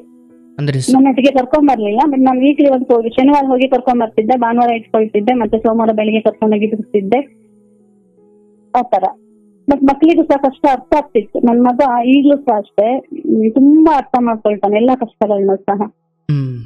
ಅಂದ್ರೆ ನಾನು ಯಾವಾಗ್ಲೂ ಹೇಳ್ತಿದ್ದೆ, ಒಂದು ಹೋಪ್ ಇಟ್ಕೊಳ್ಳಿ, ಅಮ್ಮ ಏನ್ ಮಾಡಿದ್ರು ನಿಮ್ಮ ಒಳ್ಳೇದಕ್ಕೋಸ್ಕರ ಅಷ್ಟೇ ಅಂತ. ಈಗ್ಲೂ ಸಹ ಅದೇ ಹೋಪ್ ಇಟ್ಕೊಂಡಿದ್ದಾರೆ ನನ್ ಮಕ್ಳು. ಹಾಗಾದ್ಮೇಲೆ ಅವನು ಮಗ 7th ತನಕ ಅಲ್ಲೇ ಓದಿದ ಹಾಸ್ಟೆಲ್ ಅಲ್ಲಿ. ಅವ್ನು 8ಗೆ ಬರುವಾಗ ನನ್ ಮಗಳು 6th ನನ್ ಮನೆ ಮಾಡಿ ಕರ್ಕೊಂಡ್ ಬಂದೆ. ಯಾಕೆಂದ್ರೆ ನಾನು ಅಡ್ಗೆ ಮಾಡಿಟ್ಟು ಹೋದ್ರೆ ಅಟ್ಲೀಸ್ಟ್ ಅಡ್ಗೆ ಮಾಡಿ ಬರ್ಸ್ಕೊಂಡು ಹಾಕೊಂಡು ಊಟ ಮಾಡುವಷ್ಟು ದೊಡ್ಡವರು ಇರ್ತಾರಲ್ಲ, ಆಗ ನಾನು ಸೇಫ್ ಆಗಿ ಬಿಟ್ಟು ಹೋಗ್ಬೋದಲ್ಲ ಅನ್ನೋ ಕಾರಣಕ್ಕೆ. ಅಲ್ಲಿ ಮನೆ ಕರ್ಕೊಂಡ್ ಬಂದ್ಮೇಲೆ ಇನ್ನೊಂಥರ ಹರಾಜ್ಮೆಂಟ್ ಶುರು ಆಯ್ತು ನನ್ನಲ್ಲಿ.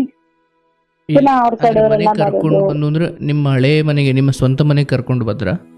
ಇಲ್ಲ, ನಾನಲ್ಲಿ ಹೋಗ್ಲೇ ಇಲ್ಲ. ಈಗ ನಾನು 1 ವರ್ಷದ ಹಿಂದೆ ಅಲ್ಲಿ ಹೋಗಿದ್ದಷ್ಟೇ, ನಾನು ಹೋಗ್ಲಿಲ್ಲ. ಅಲ್ಲಿ ಬಿಟ್ಟು ಬಂದ್ಮೇಲೆ ನಾನು ಆಚೆ ಸೈಡ್ ಹೋಗ್ಲಿಲ್ಲ. ನಂಗೆ ನನ್ನ ಗಂಡನ ಸರ್ವಸ್ವ ಆಗಿದ್ರು, ನಂಗೆ ಅವ್ರ ನೆನ್ಪಲ್ಕೆ ಆಗ್ತದೆ. ಆಮೇಲೆ ಅಲ್ಲಿ ಹೋದ್ರೆ ನನ್ ಮಕ್ಳಿಗೆ ಆ ನೆರಳು ಬೀಳುದ್ ಬೇಡ, ಒಂದು ಒಳ್ಳೆ ಸಂಸ್ಕಾರ ಕಲಿಸ್ಬೇಕು ಮಕ್ಳಿಗೆ, ಹಾಗೆಲ್ಲ ಅನ್ಕೊಂಡು ನಾನು ಆಚೆ ಹೋಗ್ಲಿಲ್ಲ.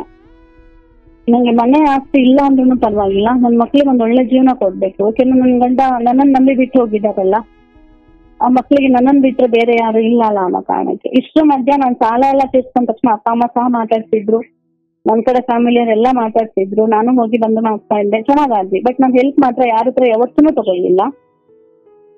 ಅವ್ರು ಅಣ್ಣ ಹೇಳ್ದ ಮತ್ತೆ ನೀನ್ ಬಂದಿರು ಅಂತ, ನಾನು ಹೋಗ್ಲಿಲ್ಲ.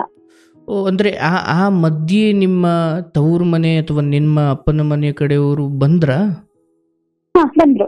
ಯಾವ ಸಮಯದಲ್ಲಿ? ಅಂದ್ರೆ ನಾನು ಸಾಂತ್ವನ ಕೇಂದ್ರದಿಂದ ಮನೆ ಮಾಡಿದ್ದೆ ಅಲ್ಲ, ಅಲ್ಲಿ ಬಿಟ್ಟು, ಅಂದ್ರೆ ಸಾಂತ್ವನ ಕೇಂದ್ರದಲ್ಲೇ ಇದ್ದು ನನ್ನ ಸಾಲ ಎಲ್ಲ ನಾನೆಲ್ಲ ಸಾಂತ್ವನ ಕೇಂದ್ರದಿಂದ ಬಿಟ್ಟು ಬಂದು ನನ್ನ ಮನೆ ಎಲ್ಲ ಮಾಡಿ ನನ್ನ ಸಾಲ ಎಲ್ಲ ತೀರ್ಸ್ಕೊಂಡು ಮನೆ ಅಂತ ಮಾಡಿದ್ಮೇಲೆ ಎಲ್ರು ಬಂದ್ರು. ಅಂದ್ರೆ ಅವರಾಗಿ ಬಂದದ್ದಲ್ಲ, ನಾನು ನನ್ನ ಅಕ್ಕಂದು ಡೆಲಿವರಿ ಆಯ್ತು, ಆಗೋಗ ಅಕ್ಕ ನಾನು ಹಾಸ್ಪಿಟ್ಲಿಗೆ ಹೋಗಿ ಮಾತಾಡ್ತಿದ್ದೆ. ನಾನ್ ಹೇಳ್ದೆ, ನನ್ಗೆ ಅವಾಗ ಸ್ವಲ್ಪ ಇನ್ಫಿಯಾರಿಟಿ ಕಡಿಮೆ ಆಗಿತ್ತು. ಅಂದ್ರೆ ನಾನ್ ಮಾಡ್ಕೊಂಡಿದ್ದಕ್ಕೆ ನಾನು ಅನುಭವಿಸಿದ್ದೀನಿ. ಅದಕ್ಕಿಂತ ಹೆಚ್ಚು ಅಪ್ಪ ಅಮ್ಮನ ಕಣ್ಣಲ್ಲಿ ಅವತ್ತು ನೀರ್ ಹಾಕ್ತಿದ್ದಕ್ಕೆ ಇವತ್ತು ಈ ಕಷ್ಟ ಉಂಟು ನನ್ಗೆ. ತುಂಬಾ ಕಷ್ಟಪಾತ ಪಟ್ಟಿದ್ದೆ. ಹಾಗಾಗಿ ಹೋಗಿ ಅಕ್ಕನನ್ನ ಮಾತಾಡ್ಸಿದೆ. ಅಕ್ಕ ಮನೆಯಲ್ಲೆಲ್ಲ ಹೇಳಿದ್ಲು ಅಪ್ಪನ ಹತ್ರ, ಅವಳು ತುಂಬಾ ಕಷ್ಟಪಟ್ಟಿದ್ದಾಳೆ, ಅಟ್ಲೀಸ್ಟ್ ಈಗ ನಿಮ್ದಾದ್ರೂ ಒಂದು ಪ್ರೀತಿನಾದ್ರೂ ಬೇಕು ಅಂತ ಅವಳೆಲ್ಲ ಹೇಳಿದ್ಲು. ಮತ್ತೆ ಎಲ್ಲ ಮಾತಾಡ್ತೀನಿ, ನಾನು ಹೋಗಿ ಅವನ ಅಪ್ಪ ಅಮ್ಮನ ಹತ್ರ ಹೋಗಿ ಮಾತಾಡಿ ಬಂದೆ. ಮತ್ತೆ ಅಪರೂಪಕ್ಕೊಮ್ಮೆ ಅಪ್ಪ ಕರೆದ್ರು ಮನೆಗ್ ಬಂದು ಅಲ್ಲೇ ಇರು ಅಂತ. ಬಟ್ ನಾನು ಹೋಗ್ಲಿಲ್ಲ, ಬೇಡ ನಾನು ಹೀಗೆ ಇರ್ತೀನಿ ಅಂತ. ಆಮೇಲೆ ಅಣ್ಣ ನಂಗೆ ತುಂಬಾ ಪ್ರೊಟೆಕ್ಟಿವ್ ಆಗ್ತಾ ಬಂದ. ಅಂದ್ರೆ ಕಷ್ಟ ಸುಖಕ್ಕೆ ಕೇಳುದು, ನಾನು ಅಕಸ್ಮಾತ್ ಆಫೀಸಿಂದ ಲೇಟ್ ಆಗ್ತದೆ ಅಂತ ಹೇಳಿದ್ರೆ ಡ್ರಾಪ್ ಮಾಡುದು, ಕರ್ಕೊಂಡ್ ಬರೋದು, ಹೀಗೆಲ್ಲ ಮಾಡ್ತಿಲ್ಲ ಅಣ್ಣ. ಒಂದೇ ಊರಲ್ಲಿ ಇದ್ದದ್ರಿಂದ. ಮತ್ತೆ ಮಕ್ಳನ್ನ ಮನೆಗ್ ಕರ್ಕೊಂಡ್ ಬಂದ್ಮೇಲೆ ನನ್ ಗಂಡನ ಕಡೆಯಿಂದ ಟಾರ್ಚರ್ ಶುರು ಆಯ್ತು. ಅಂದ್ರೆ ಅವರಿಗೆ ಗಂಡ್ ಮಕ್ಳಿಲ್ಲ. ಮಗನ ಮನೆ ಕೊಡು. ಯಾರ ಕಡೆಯಿಂದ? ನನ್ ಗಂಡನ ಅಣ್ಣನ ಕಡೆಯಿಂದ. ಸ್ವಂತ ಅಣ್ಣ? ಹಾ, ಸ್ವಂತ ಅಣ್ಣ. ಸರಿ ಹೋಗಲ್ಲ. ಏನ್ ತೊಂದ್ರೆ ನವ ಅಂದೆ? ಮಕ್ಳನ್ನ ನನ್ ಮಗನನ್ನ ಕೊಡು, ನಾನು ಸಾಕೊಳ್ತೇನೆ ಅಂತ. ಆಮೇಲೆ ಅವರಿಗೆ ನನ್ನನ್ನು ಹರಾಸ್ಮೆಂಟ್ ಮಾಡ್ಲಿಕ್ಕೆ ಶುರು ಮಾಡಿದ್ರು. ಅವ್ರಿಗೆ ಬೇರೆ ಕಡೆ ಸಂಬಂಧ ಉಂಟು, ಯಾವ್ದೂ ಸಿಗ್ಲಿಲ್ಲ ಅಂದ ತಕ್ಷಣ ಒಂದ್ ಹೆಣ್ಣಿಗೆ ಅವಳ ಕ್ಯಾರೆಕ್ಟರ್ ಮೇಲೆ ಹೇಳೋದು ಜಾಸ್ತಿ ಅಲ್ಲ, ಹಾಗೆ ಎಲ್ಲ ಕೆಟ್ಟದಾಗಿ ಹಬ್ಸ್ಲಿಕ್ಕೆ ಶುರು ಮಾಡಿದ್ರು. ಅದೇ ಟೈಮಲ್ಲಿ ನನ್ಗೆ ಡಿಗ್ರಿ ಮುಗೀತು, B.Com ಮುಗೀತು. ಮುಗಿದ್ಮೇಲೆ ನಮ್ದು ಆಫೀಸಲ್ಲೇ ನಮ್ ಬಾಸ್ ಹೇಳಿ ಒಂದೊಳ್ಳೆ ಬ್ರ್ಯಾಂಡ್ ಕಂಪ್ನಿಯಲ್ಲಿ ಕೆಲಸ ಕೊಡ್ಸಿದ್ರು ನನ್ಗೆ. ನನ್ ಮಂಗ್ಳೂರ್. ಹಾ ಹೌದು, ಕೆಲ್ಸಕ್ಕೆ ಹೋಗ್ತಾ ಇದ್ನಲ್ಲ, ಅಲ್ಲಿ 8 ವರ್ಷ ಕೆಲಸ ಮಾಡಿದ್ದೆ. ಅವರು ನನ್ನ ಮಗಳು ಹಾಗೆ ನೋಡ್ಕೊಳ್ತಾ ಇದ್ರು. ಅವ್ರಿಗಿಬ್ರು ಗಂಡ್ ಮಕ್ಳು, ಹಾಗಾಗಿ ನನ್ನ ಮಗಳು ಅಂತಾನೆ ಹೇಳ್ತಿದ್ರು. ಅಲ್ಲಿ ಕೆಲಸ ಮಾಡಿದ್ರೆ ಅವ್ರಿಗೆ ಅನುಕೂಲ ಆಗ್ತಿತ್ತು. ಬಟ್ ಅವ್ರು ನನ್ನ ಲೈಫ್ ಸೆಟ್ಲ್ ಆಗಲಿ ಅನ್ನೋ ಕಾರಣಕ್ಕೆ ಏನೋ ಗೊತ್ತಿಲ್ಲ ನಂದು ಮೋಸ್ಟ್ಲಿ ನಂದು ಒಳ್ಳೆತನಗಳೇ ಎಲ್ಲ ಕಡೆಯಿಂದನೂ ಕಾಪಾಡ್ಕೊಂಡ್ ಬಂದು ಅನ್ಸುತ್ತೆ. ಮತ್ತೆ ನೋಡ್ತಾ ಇದ್ರಲ್ವಾ ನಾನು ಎಷ್ಟು ಕಷ್ಟಪಡ್ತಿದ್ದೆ ಮಕ್ಳಿಗೋಸ್ಕರ. ನಾನೊಂದು ಕೆಟ್ಟ ಹೆಸರು ತಗೊಳ್ಳಿಲ್ಲ ಇಲ್ಲಿ ಸಹ. ಹಾಗಿರ್ಬೋದು, ಗೊತ್ತಿಲ್ಲ. ಅಥವಾ ಕೃಷ್ಣನ ಈ ಕಡೆ ಕರ್ಕೊಂಡ್ ಬಂದೋ ಗೊತ್ತಿಲ್ಲ. ಮಂಗಳೂರಿಗೆ ಒಂದ್ ಒಳ್ಳೆ ಕೆಲಸದ ಮೇಲೆ ಕಳ್ಸಿದ್ರು. ಮಕ್ಕಳನ್ನು ಕರ್ಕೊಂಡು ನಾನು ಈಚೆ ಶಿಫ್ಟ್ ಆದೆ. ಒಂದಿನ ಆಫೀಸಲ್ಲಿ ಕೆಲಸ ಮಾಡ್ತಿರುವಾಗ ಮಗಳವಾಗ 7th, ಮಗ 9th. ಕೆಲಸ ಮಾಡ್ತಿರುವಾಗ ಇದ್ದಕ್ಕಿದ್ದಾಗೆ ಅನ್ಕಾನ್ಸಿಯಸ್ ಆದೆ. ಇದ್ದಕ್ಕಿದ್ದಾಗೆ ಪ್ರಜ್ಞೆ ತಪ್ಪಿಟ್ಟಿದ್ದೆ. ಇಮಿಡಿಯೇಟ್ ಆಫೀಸಿಂದೆಲ್ಲ ಕರ್ಕೊಂಡು ಹೋದ್ರು, ಹಾಸ್ಪಿಟಲ್ ಕರ್ಕೊಂಡು ಹೋದ್ರು. ಬ್ಲಾಕ್ ಆಗಿದೆ, ಇಮಿಡಿಯೇಟ್ ಸ್ಟೆಂಟ್ ಹಾಕ್ಬೇಕು ಹೇಳಿದ್ರು. ಸಮ್ಮರ್ ಹಾಲಿಡೇಸ್ ಮಕ್ಕಳಿಗೆ ಸಮ್ಮರ್ ಹಾಲಿಡೇಸ್. ಹಾರ್ಟ್ ಅಲ್ಲಿ ಬ್ಲಾಕ್ ಆಗಿದೆ, ಸ್ಟೆಂಟ್ ಹಾಕ್ಬೇಕು ಹೇಳಿದ್ರು. ವೇನ್ ಬ್ಲಾಕ್ ಆಗಿದೆ ಅಂತ. ಸಮ್ಮರ್ ಹಾಲಿಡೇಸ್ ಇದ್ದದ್ರಿಂದ ಮಕ್ಳಿಬ್ರು ಅಮ್ಮನ ಮನೆಗೆ ಹೋಗಿದ್ರು, ಇರ್ಲಿಲ್ಲ. ರಜೆಯಲ್ಲಿ ಅಲ್ಲಿಗೆ ಹೋಗ್ತಾ ಇದ್ರು, ಅಮ್ಮನ ಮನೆ ಅಕ್ಕನ ಮನೆ ಹೀಗೆ ಹೋಗ್ತಾ ಇದ್ರು. 2 ತಿಂಗಳಲ್ಲಿ ಇದ್ದು ಬರ್ತಿದ್ರು. ನಾನೊಬ್ಳೆ ಇದ್ದೆ ಇಲ್ಲಿ. ಆಗ್ಲೂ ನನ್ನ ಕೊಲೀಗ್ಸ್ ಎಲ್ಲ ಸೇರಿ ಅವರೇ ಎಲ್ಲ ಹಣ ಎಲ್ಲ ಕಲೆಕ್ಟ್ ಮಾಡಿ, ಅಂದ್ರೆ ನಾನು ಎದ್ದು ಓಡಾಡೋ ಪರಿಸ್ಥಿತಿಯಲ್ಲಿ ನಂಗೆ ಪ್ರಜ್ಞೆ ಸಹ ಇರ್ಲಿಲ್ಲ. ನಮ್ಮ ಮನೆಯವ್ರದ್ದು ಕಾಂಟ್ಯಾಕ್ಟ್ ಅವ್ರಿಗೆ ಯಾರು ಇರ್ಲಿಲ್ಲ. ನನ್ನ ಬದುಕಿಸಿದ್ರು ಗುರುಜಿ ಅವರು. ಆಗನೇ 2017 ಮೇಬಿ ಆಗ ಅವರೇ ಎಲ್ಲ ದುಡ್ಡು ಕೊಟ್ಟು ಸ್ಟಂಟ್ ಎಲ್ಲ ಹಾಕ್ತಿದ್ರು. ಮನೆ ಕರ್ಕೊಂಡು ಆಗ ನಮ್ದು ಸ್ಟಾಫ್ ಕೊಲೀಗ್ ಒಬ್ರು ಮಿಸ್ಸಸ್, ಅವ್ರು ನನ್ನೊಟ್ಟಿಗೆ ಹಾಸ್ಪಿಟಲ್ ಅಲ್ಲಿ ಇದ್ರು. ಆಮೇಲೆ ಮನೆಗ್ ಬಂದ್ಮೇಲೆ ನಾನ್ ಮನೇಲಿ ಏನು ಹೇಳಲಿಕ್ಕೆ ಹೋಗ್ಲಿಲ್ಲ. ನನ್ನ ಅಪ್ಪನಿಗೆ ಸಹ ಹಾರ್ಟ್ ಪ್ರಾಬ್ಲಮ್ ಶುರು ಆಗಿತ್ತು ಆಗ. ಸೊ ಅಮ್ಮ ಅವರನ್ನ ಬಿಟ್ಟು ಬರೋ ಪರಿಸ್ಥಿತಿಯಲ್ಲಿ ಇರ್ಲಿಲ್ಲ. ಮತ್ತೆ ನಂದು ಅಕ್ಕಪಕ್ಕದ ಮನೆಯವರು, ಓನರು ಹೀಗೆ ಎಲ್ಲ ನೋಡಿ ನನ್ನ ನೋಡ್ಕೊಂಡು, ಮಕ್ಳು ಚಿಕ್ಕವರು. ಮತ್ತೆ ಒಂದು 2 ತಿಂಗಳಾದ್ಮೇಲೆ ಮಗಳು ಬಂದ್ಮೇಲೆ ಅವಳಿಗೆ ಹೇಳ್ದೆ, ಮಕ್ಳಿಗೆ ಹೇಳ್ದೆ ಹೀಗಾಗಿದೆ, ನಂಗೆ ಟ್ರೀಟ್ಮೆಂಟ್ ಆಗಿದೆ ಅಂತ ನೀಟಾಗಿ ಎಕ್ಸ್ಪ್ಲೈನ್ ಮಾಡಿದೆ. ಮೊಬೈಲ್ ಅಲ್ಲಿ ಲ್ಯಾಪ್ಟಾಪ್ ಅಲ್ಲಿ ಹಾಕಿ ತೋರಿಸಿದೆ, ಸ್ಟೆಂಟ್ ಹಾಕಿದ್ರೆ ಏನಾಗ್ತದೆ, ಹೇಗೆ ರಿಕವರ್ ಆಗ್ತಾರೆ, ರೆಸ್ಟ್ ಹೇಗೆ ಬೇಕಾಗ್ತದೆ ಅಂತ ಎಲ್ಲ. ಮಕ್ಕಳು ತುಂಬಾ ಕೇರ್ ಮಾಡಿ ನನ್ನ ನೋಡ್ಕೊಂಡ್ರು. ನೋಡಿ, ನಾನು ಆಫೀಸಿಗೆ ಹೋಗಿ ಬರ್ತಾ ಇದ್ದೆ, ಸ್ವಲ್ಪ ಟೈಮ್ ಮನೆಯಿಂದನೇ ವರ್ಕ್ ಮಾಡಿದ್ದೆ, ಮತ್ತೆ ಹೋಗಿ ಬರ್ತಿದ್ದೆ. ಅಲ್ಲಿಂದ ಬ್ಯಾಂಗ್ಳೂರ್ ಟ್ರಾನ್ಸ್ಫರ್ ಆಯ್ತು ನನಗೆ, ಪ್ರಮೋಷನ್ ಆಗಿ. ಬ್ಯಾಂಗ್ಳೂರ್ ಹೋದೆ ಮಕ್ಳನ್ನ ಕರ್ಕೊಂಡು. ಅಲ್ಲಿ ಅವರೇ ಮನೆ ಕೊಟ್ಟಿದ್ರು ಆಫೀಸಿಂದ, ಒಳ್ಳೆ ಸ್ಯಾಲ್ರಿ, ಒಳ್ಳೆ ಕೆಲಸ, ಒಳ್ಳೆ ಪ್ಯಾಕೇಜ್, ಒಳ್ಳೆ ಕೆಲಸ ಎಲ್ಲ ಚೆನ್ನಾಗಿತ್ತು. ಬಟ್ ಅಲ್ಲಿ ಇನ್ನೊಂದ್ ತರ ಹ್ಯಾರಾಸ್ಮೆಂಟ್ ಶುರು ಆಯ್ತು ಆಫೀಸಲ್ಲಿ. ಆಗ್ತದೆ ಅನ್ಕೊಳ್ತೀನಿ, ನಂಗೆ ಬಿಸಿ ಹೇಳಿಕ್ಕೆ ಆಗ್ತದೆ ಕೆಲವೊಂದು ವಿಷಯಗಳನ್ನು. ನಂಗೆ ಮತ್ತೆ ನೆನಪು ಮಾಡ್ಕೊಳ್ಳಿಕ್ಕೆ ಇಷ್ಟ ಇಲ್ಲ. ಅಣ್ಣ ಅಂದುಕೊಂಡು, ಗುರು ಅಂದುಕೊಂಡು, ತಮ್ಮ ಅಂದುಕೊಂಡು ಹೇಳುವ. ನೀನೇ ಶುರುವಿನಲ್ಲಿ ಹೇಳಿದೆ, ನನ್ನ ಕತೆ 4 ಜನ ಹೆಣ್ಣು ಮಕ್ಕಳಿಗೆ ಒಂದು ಪಾಠ ಆಗಬೇಕು ಅಂತ. ಆಯಾ ಪರಿಸ್ಥಿತಿಗಳು ಬಂದಾಗ ಹೇಗೆ ವರ್ತಿಸಬೇಕು ಅನ್ನೋದನ್ನು, ನೀನು ಆ ಸಮಯದಲ್ಲಿ ಹೇಗೆ ವರ್ತಿಸಿದೆ ಅನ್ನೋದನ್ನು ಇವ್ರು ನೋಡ್ತಾ ಇರೋರಿಗೆ ಏನೋ ಒಂದು ಉಪಕಾರ ಆಗ್ಬೋದಷ್ಟೆ. ಸರಿ, ಯಾವ ರೀತಿ ತೊಂದರೆ? ಹಲೋ, ಹೇಳವಾ. ಹಾ ಗುರುಜಿ, ಅಲ್ಲಿ ಕೆಲಸ ಮಾಡಿದ್ದೆ 1-1.5 ತಿಂಗಳ ತನಕ ಎಲ್ಲ ಆರಾಮಾಗೇ ಇತ್ತು. ನಾನು ಒಳ್ಳೆ ಪೊಸಿಷನ್ಗೆ ಹೋಗ್ತಿದ್ದೆ. ಅಲ್ಲಿ ಫೈವ್ ಹಾಕಿ ಕೆಲಸ ಮಾಡಿ ಮಕ್ಕಳು ಸಹ ಶಾಲೆಗೆ ಹೋಗಿ ಬರ್ತಾ ಇದ್ರು. ಅವ್ನ್ MD ಇದ್ರು, ಅವರು ಕ್ಯಾಬಿನಿಗೆ ಸುಮ್ನೆ ಕರೆಯೋದು, ಕೈ ಮುಟ್ಟೋದು, ಹೀಗೆಲ್ಲ ಮಾಡ್ಲಿಕ್ಕೆ ಶುರು ಮಾಡಿದ್ರು. ನಾನು ಅಪೋಸ್ ಮಾಡಿದ್ದೆ. ಕ್ಯಾಬಿನಿಗೆ ಸುಮ್ನೆ ಎಲ್ಲ ಕರೆಯೋದು, ಅನಗತ್ಯವಾಗಿ ಕೈ ಮುಟ್ಟೋದು, ಹೀಗೆಲ್ಲ ಮಾಡ್ತಿದ್ರು. ನನ್ಗದು ಇಷ್ಟ ಆಗ್ತಿರ್ಲಿಲ್ಲ. ನಾನು ಅಪೋಸ್ ಮಾಡಿದ್ದೆ. ಅವರು ತುಂಬಾ ಅಂದ್ರೆ ಒಬ್ರೆ ಮನೆಯಲ್ಲಿದ್ರೆ ಸೊಸೈಟಿಯಲ್ಲಿ ಒಂದು ಸಿಂಗಲ್ ಲೇಡಿ ಹ್ಯಾಂಡಲ್ ಮಾಡೋದು ತುಂಬಾ ಕಷ್ಟ ಲೈಫ್ ಅನ್ನ ಅನ್ನೋದಕ್ಕೆ ನಾನೇ ಮೋಸ್ಟ್ಲಿ ಒಂದು ಎಕ್ಸಾಂಪಲ್. ತುಂಬಾ ನನ್ಗೆ ಮನೆಯಿಂದ ಆಫೀಸಿಗೆ ಹೆಚ್ಚು ದೂರ ಇರ್ಲಿಲ್ಲ, ಒಂದು 5 ಮಿನಿಟ್ಸ್ ಅಷ್ಟೇ ವಾಕಿಬಲ್ ಡಿಸ್ಟೆನ್ಸ್. ಹೋಗುವಾಗ ದಾರಿಯಲ್ಲಿ ಡ್ರಾಪ್ ಕೊಡ್ತೀನಿ ಅಂತ ಹೇಳೋದು.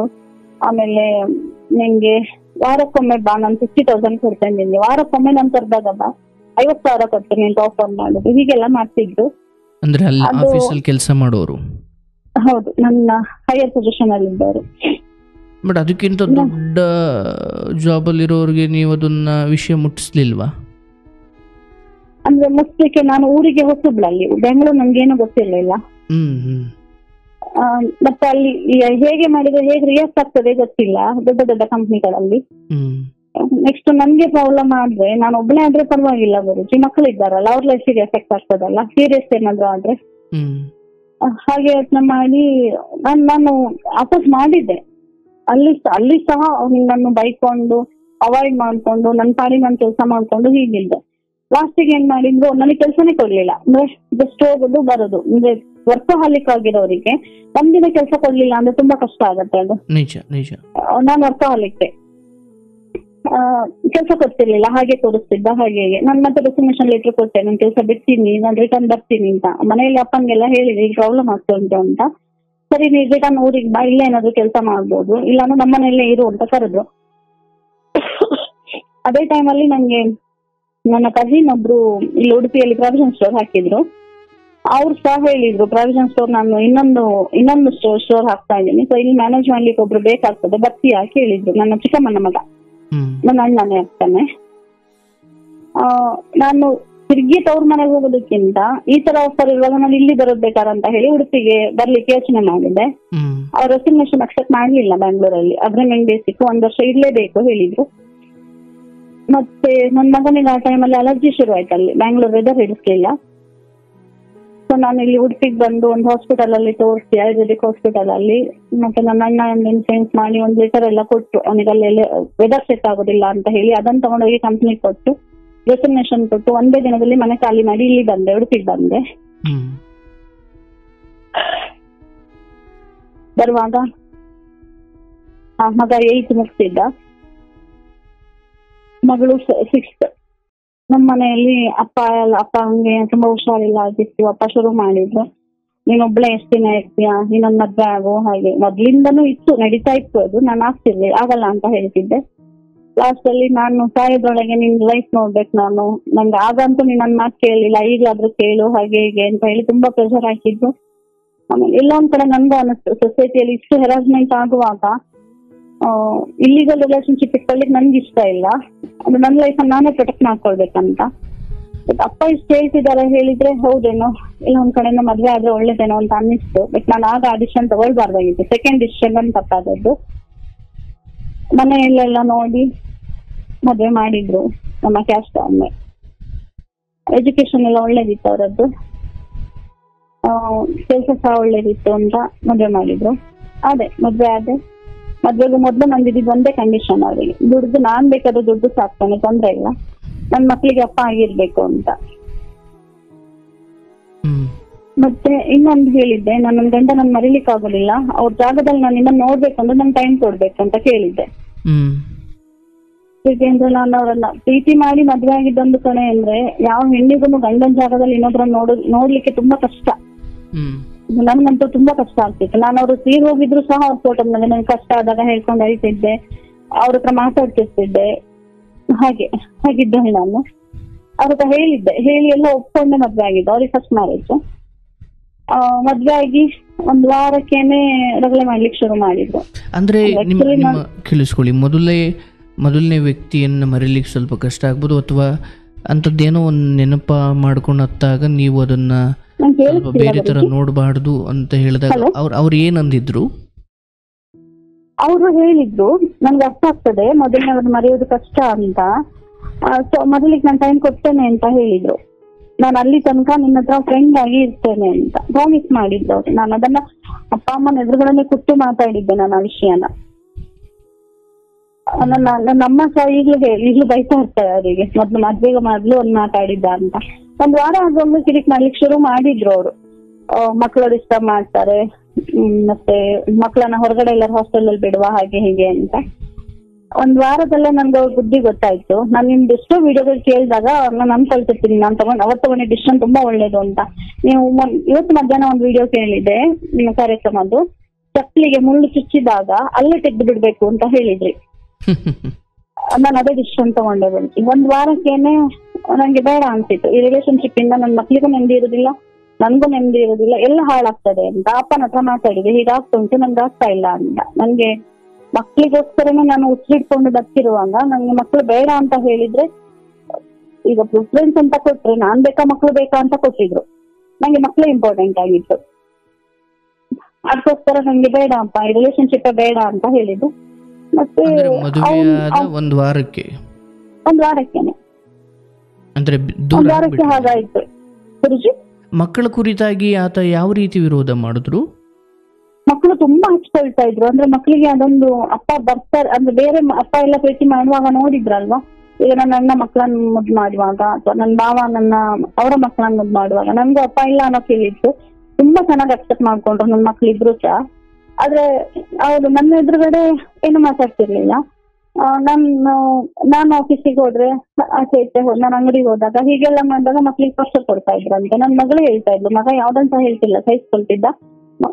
ಮಗಳು ಹೇಳ್ತಾ ಇದ್ಲು, ನಾನು ಅವರಿಗೆ ಸ್ನಾಕ್ಸ್ ಎಲ್ಲ ತಂದು ಕೊಟ್ರೆ ಅದನ್ನ ಕೊಡ್ತಿರ್ಲಿಲ್ಲ, ತಗೊಂಡೋಗಿ ನಾಯಿಗೆ ಹಾಕೋದು ಹೀಗೆಲ್ಲ. ಒಂದ್ ವಾರದಲ್ಲೇ ಅವ್ನ ಬುದ್ಧಿ ಗೊತ್ತಾಗ್ಲಿಕ್ಕೆ ಶುರು ಆಯ್ತು ನನ್ಗೆ. ಮತ್ತೆ ನಾನು ಒಳಗಡೆ ಮಕ್ಳಿಗೆ ಮೀಟರ್ ಬೋರ್ಡ್ ಸಿಗ್ತಿರ್ಲಿಲ್ಲ. ರಜೆ ಇದ್ದಾಗ ಒಮ್ಮೆ ಮನೆಯಲ್ಲಿ ಒಳಗಡೆ ಟಿವಿ ಹಾಕೊಂಡು ನೋಡ್ತಾ ಇದ್ದಾಗ ಹೊರಗಡೆ ಫ್ಯೂಸ್ ತೆಕ್ಕೊಂಡು ಹೋಗಿದ್ದ. ಅದ್ ನನಗೆ ಗೊತ್ತಾಯ್ತು. ನನ್ನ ಮಧ್ಯದಲ್ಲಿ ಮನೆಗೆ ಬರುವಾಗ ಫ್ಯೂಸ್ ತೆಗ್ದಿತ್ತು. ಕೇಳಿದ್ರೆ ಅಪ್ಪ ತೆಕ್ಕೊಂಡು ಹೋದ್ರು ಅಂತ ಹೇಳಿದ್ರು ಮಕ್ಕಳು. ನಾನು ಇನ್ನು ಇದೇ ದೊಡ್ಡ ಅಂದ್ರೆ ಎರಡನೇ ಮದುವೆನಾ? ಫಸ್ಟ್ ಮದ್ವೆ. ಮತ್ತೆ ನಾನು ಮಗಳು ಹುಟ್ಟಿದ ತಕ್ಷಣ ಆಗ ನನ್ಗೆ ಯಡಿಯೂರಪ್ಪ ಗವರ್ಮೆಂಟ್ ಇದ್ದದ್ದು, ಬಿಜೆಪಿ ಗವರ್ಮೆಂಟ್ ಅಲ್ಲಿ 2000 ರೂಪೀಸ್ ಕಿಟ್ ಕೊಡ್ತಾ ಇದ್ರು ಮಕ್ಕಳಾಗದೇ ಇರೋ ಹಾಗೆ ಆಪರೇಷನ್ ಮಾಡಿಸ್ಕೊಂಡ್ರೆ. ನಾನದು 7,000 ರೂಪಾಯಿ ಹಣಕ್ಕೋಸ್ಕರ ಆಪರೇಷನ್ ಮಾಡಿಸ್ಕೊಂಡಿದ್ದೆ. ತುಂಬಾ ಅಂದ್ರೆ ತುಂಬಾ ಕಷ್ಟ ಗುರುಜಿ. ಆಗ ನಾನು ಪಕ್ಕದ ಮನೆಯವರು ನಾಯಿಗೆ ಹಾಕಿದ ಅನ್ನ ತಂದು ಕುಸ್ತಿ ಮಕ್ಳಿಗೆ ತಿನ್ಸಿದ್ದೇನೆ. ಅಷ್ಟು ಕಷ್ಟಪಟ್ಟಿರೋದು ನಾನು. ಹಾಗಾಗಿ ನನಗೊಂದು 7,000 ರೂಪಾಯಿ ನನಗೆ ತುಂಬಾ ತುಂಬಾ ಹೆವಿ ಅಮೌಂಟ್ ಅದು. ಅದಕ್ಕೋಸ್ಕರ ಮಾಡ್ಕೊಂಡಿದ್ದೆ. ನಾನು ಅದನ್ನ ಸಹ ಹೇಳಿದ್ದೆ, ನನ್ಗಿನ್ ಮಕ್ಕಳಾಗೋದಿಲ್ಲ ಅಂತ ಸಹ ಹೇಳಿದ್ದೆ. ಮತ್ತೆ ನಾನು ಅವನ ಹತ್ರ ಕಂಡೀಷನ್ ಆಗಿ ಹೇಳಿದ್ದೆ, ನಂಗೆ ಫಿಸಿಕಲ್ ರಿಲೇಶನ್ಶಿಪ್ ನಾನು ಮಟ್ಟಿಗೆ ಇಟ್ಕೊಳ್ಬೇಕು ಹೇಳಿದ್ರೆ ನಂಗೆ ಟೈಮ್ ಕೊಡ್ಬೇಕು ಅಂತ. ಮತ್ತೆ ಎಲ್ಲದನ್ನು ಕ್ಲಿಯರ್ ಆಗಿ ಮೊದ್ಲು ಮಾತಾಡಿದ್ದೆ. ಮದ್ವೆ ಒಂದ್ ವಾರಕ್ಕೇನೆ ಹೀಗೆಲ್ಲ ಆಗುವಾಗ ನಾನು ಮತ್ತೆ ಅಪ್ಪನ ಹತ್ರ ಅಣ್ಣನ ಹತ್ರ ಹೇಳಿದ್ದೆ ಕಷ್ಟ ಆಗ್ತದೆ ಅಂತ. ಮತ್ತೆ ಹೇಳಿದ್ದೆ, ಅಪ್ಪ ಹೇಳಿದ್ರು ಬಿಟ್ಟು ಬಿಡು ಅಂತ. ನಾನು ಅದಕ್ಕೆ ಬಿಟ್ಟು ನನ್ಗೆ ಅದೇ ರಿಲೇಶನ್ಶಿಪ್ ಅಲ್ಲಿ ಮತ್ತೆ ನಾಳೆ ಅವ್ನು ಮತ್ತೆ ನನ್ ಮನೆಗೆ ಬರೋದು, ನಾನು ಅಲ್ಲಿಗೆ ಹೋಗೋದು ನಂಗೆ ಇಷ್ಟ ಇಲ್ಲ. ಒಂದು ಸಲ ಆದ ತಕ್ಷಣ ಅದು ಕಟ್ ಆಗಿ ಬಿಡ್ಬೇಕು, ನಂಗೆ ಡಿವೋರ್ಸ್ ಆಗ್ಬೇಕು ಅಂತ ನಾನು ಕರೆಕ್ಟ್ ಆಗಿ ಹೇಳಿದ್ದೆ. ಅದು ನಾನು ಮ್ಯೂಚುವಲ್ ಡಿವೋರ್ಸ್ ಆಯ್ತು, 6 ತಿಂಗಳಲ್ಲಿ ಡಿವೋರ್ಸ್ ಆಯ್ತು. ಡಿವೋರ್ಸ್ಗೂ ಮೊದಲು ಡಿವೋರ್ಸ್ ಕೇಸ್ ನಡೀತಾ ಇರುವಾಗ ಅಪ್ಪ ತೀರೋದ್ರು ಹಾರ್ಟ್ ಅಟ್ಯಾಕ್ ಆಗಿ. ಆಗ ಅಣ್ಣ ಅವರು ಸಹ ಕರ್ದ, ನಾನು ಶೈಲಿಂದ ಹೋದೆ. ಅವನು ಅಪ್ಪನ ನೋಡ್ಲಿಕ್ಕೆ ಸಹ ಬರ್ಲಿಲ್ಲ ಒಳಗೆ. ಯಾರು? ನಮ್ಗೆ 7ನೇ ಮದ್ವೆ ಆಗಿದ್ದಲ್ಲ, ನಮ್ಗೆ ಗಂಡ ಅನ್ಕೊಳ್ಳಿಕ್ಕೆ ಅಸಹ್ಯ ಆಗ್ತದೆ. ಕಮಿಟ್ ಆಗಿದ್ದ ಒಂದು ಮಾತನ್ನು ಆಗಿತ್ತು, ಬಟ್ ಡಿವೋರ್ಸ್ ಸಿಕ್ಕಿರ್ಲಿಲ್ಲ. ಡಿವೋರ್ಸ್ ಸಿಕ್ಕಿರ್ಲಿಲ್ಲ, 6 ಮಂತ್ಸ್ ಬೇಕು ಅಂತ ಹೇಳಿದ್ರು. ಬಟ್ ಅಪ್ಲೈ ಆಗಿತ್ತು. ಹಾ, ಡಿವೋರ್ಸ್ಗೂ ಮೊದಲೇ ಅವ್ರ ಅಪ್ಪ ತೀರೋಗಿ 2 ತಿಂಗಳಿಗೆ ಸಿಕ್ತು ಡಿವೋರ್ಸ್. ಬಟ್ ತಂದೆಯ ಅಂತ್ಯ ಸಂಸ್ಕಾರದ ವಿಚಾರಕ್ಕೆ ಬಂದಿದ್ರು, ಬಟ್ ಅಷ್ಟೇನು ಗೌರವಯುತವಾಗಿ ನಡ್ಕೊಳ್ಳಿಲ್ಲ ಅಂತ. ಇಲ್ಲ ಗುರುಜಿ, ಅಂದ್ರೆ ಬಾಡಿ ನೋಡ್ಲಿಕ್ಕೆ ಬಂದವರು ಸಹ ಯಾರು ಫೋರ್ಸ್ ಅಲ್ಲಿ ಕರ್ಕೊಂಡ್ ಬಂದಿದ್ದು, ಗೇಟ್ ಇಂದ ಒಳಗ್ ಬರ್ಲಿಲ್ಲ ಅವರು. ಆಗ ನಮ್ಮ ಮನೇಲಿ ಎಲ್ಲರಿಗೂ ಸಹ ಅವಮಾನ ಆಯ್ತು. ಅಲ್ಲಿ ಯಾಕೆ ಬರ್ಲಿಲ್ಲ ಒಳಗೆ ಅಂತ ಕೇಳುವಾಗ ಅಮ್ಮನ ಮುಖ, ಅಮ್ಮ ಅಣ್ಣ ಎಲ್ಲ ತುಂಬಾ ಚಿಕ್ಕವರಾದ್ರಲ್ಲ, ನಂಗದು ಎಳ್ಮೆ ಪೆಟ್ಟು, ಅಂದ್ರೆ ತುಂಬಾ ಅವಮಾನ ಆಯ್ತು ಮನೆಯಲ್ಲೊಂದು. ಮತ್ತೆ ಯಾರೇ ಆಗ್ಲಿ ಸತ್ತದ ನೋಡುದು ಮತ್ತೆ ಅವ್ರು ಸಿಗುದಿಲ್ಲಲ್ಲ, ಅಷ್ಟು ಸಂಸ್ಕಾರ ಇಲ್ಲ ಅಲ್ಲ ಅವನಿಗೆ. ಏನೋ ಗೊತ್ತಿಲ್ಲ ಗುರುಜಿ, ನನ್ಗೆ ಆ ಮನುಷ್ಯ ನೆನ್ಸ್ಕೊಂಡ್ರೆ ಈಗ್ಲೂ ಏನೋ ಹೇಳ್ತಾರಲ್ಲ ಕುದಿತದ ರಕ್ತ ಅಂತ, ಹಾಗಾಗ್ತದೆ ಒಂಥರ. ಸರಿ, ಡೈವರ್ಸ್ ಸಿಕ್ತು, ಅದಾದ್ಮೇಲೆ? ಡಿವೋರ್ಸ್ ಸಿಕ್ತು, ಮ್ಯೂಚುವಲ್ ಡಿವೋರ್ಸ್. ನಾನೇನು ಅವನ ಹತ್ರ ಕಂಪಲ್ಷನ್ ಏನು ಕೇಳಲಿಲ್ಲ, ಮ್ಯೂಚುವಲ್ ಡಿವೋರ್ಸ್ ಸಿಕ್ತು. ಅವ್ನ ಪಾಡಿಗೆ ಅವ್ನು ಹೋದ, ನನ್ನ ಪಾಡಿಗೆ ನನ್ನ ಮಕ್ಳನ್ನ ಸಾಕೊಂಡು ಅದೇ ಅಂಗಡಿ ಇತ್ತಲ್ವಾ ಅಣ್ಣನ ಅಂಗಡಿ, ಅದನ್ನ ನೋಡ್ಕೊಂಡು ಹೋಗ್ತಾ ಇದ್ದೆ. ಅಷ್ಟೊತ್ತಿಗೆ ಅಂಗಡಿ ಎಲ್ಲ ಚೆನ್ನಾಗ್ ಆಗ್ತಿತ್ತು. ಅಂಗಡಿ ಪ್ರಾವಿಷನ್ ಸ್ಟೋರ್, ಅದ್ರಲ್ಲಿ ಟೈಲರಿಂಗ್ ಕಲ್ತಿದ್ದೆ, ಟೈಲರಿಂಗ್ ಶಾಪ್ ಇಟ್ಕೊಂಡಿದ್ದೆ. ಸಂಜೆ ಚಾಟ್ಸ್ ಎಲ್ಲ ಹಾಕ್ತಿದ್ದೆ.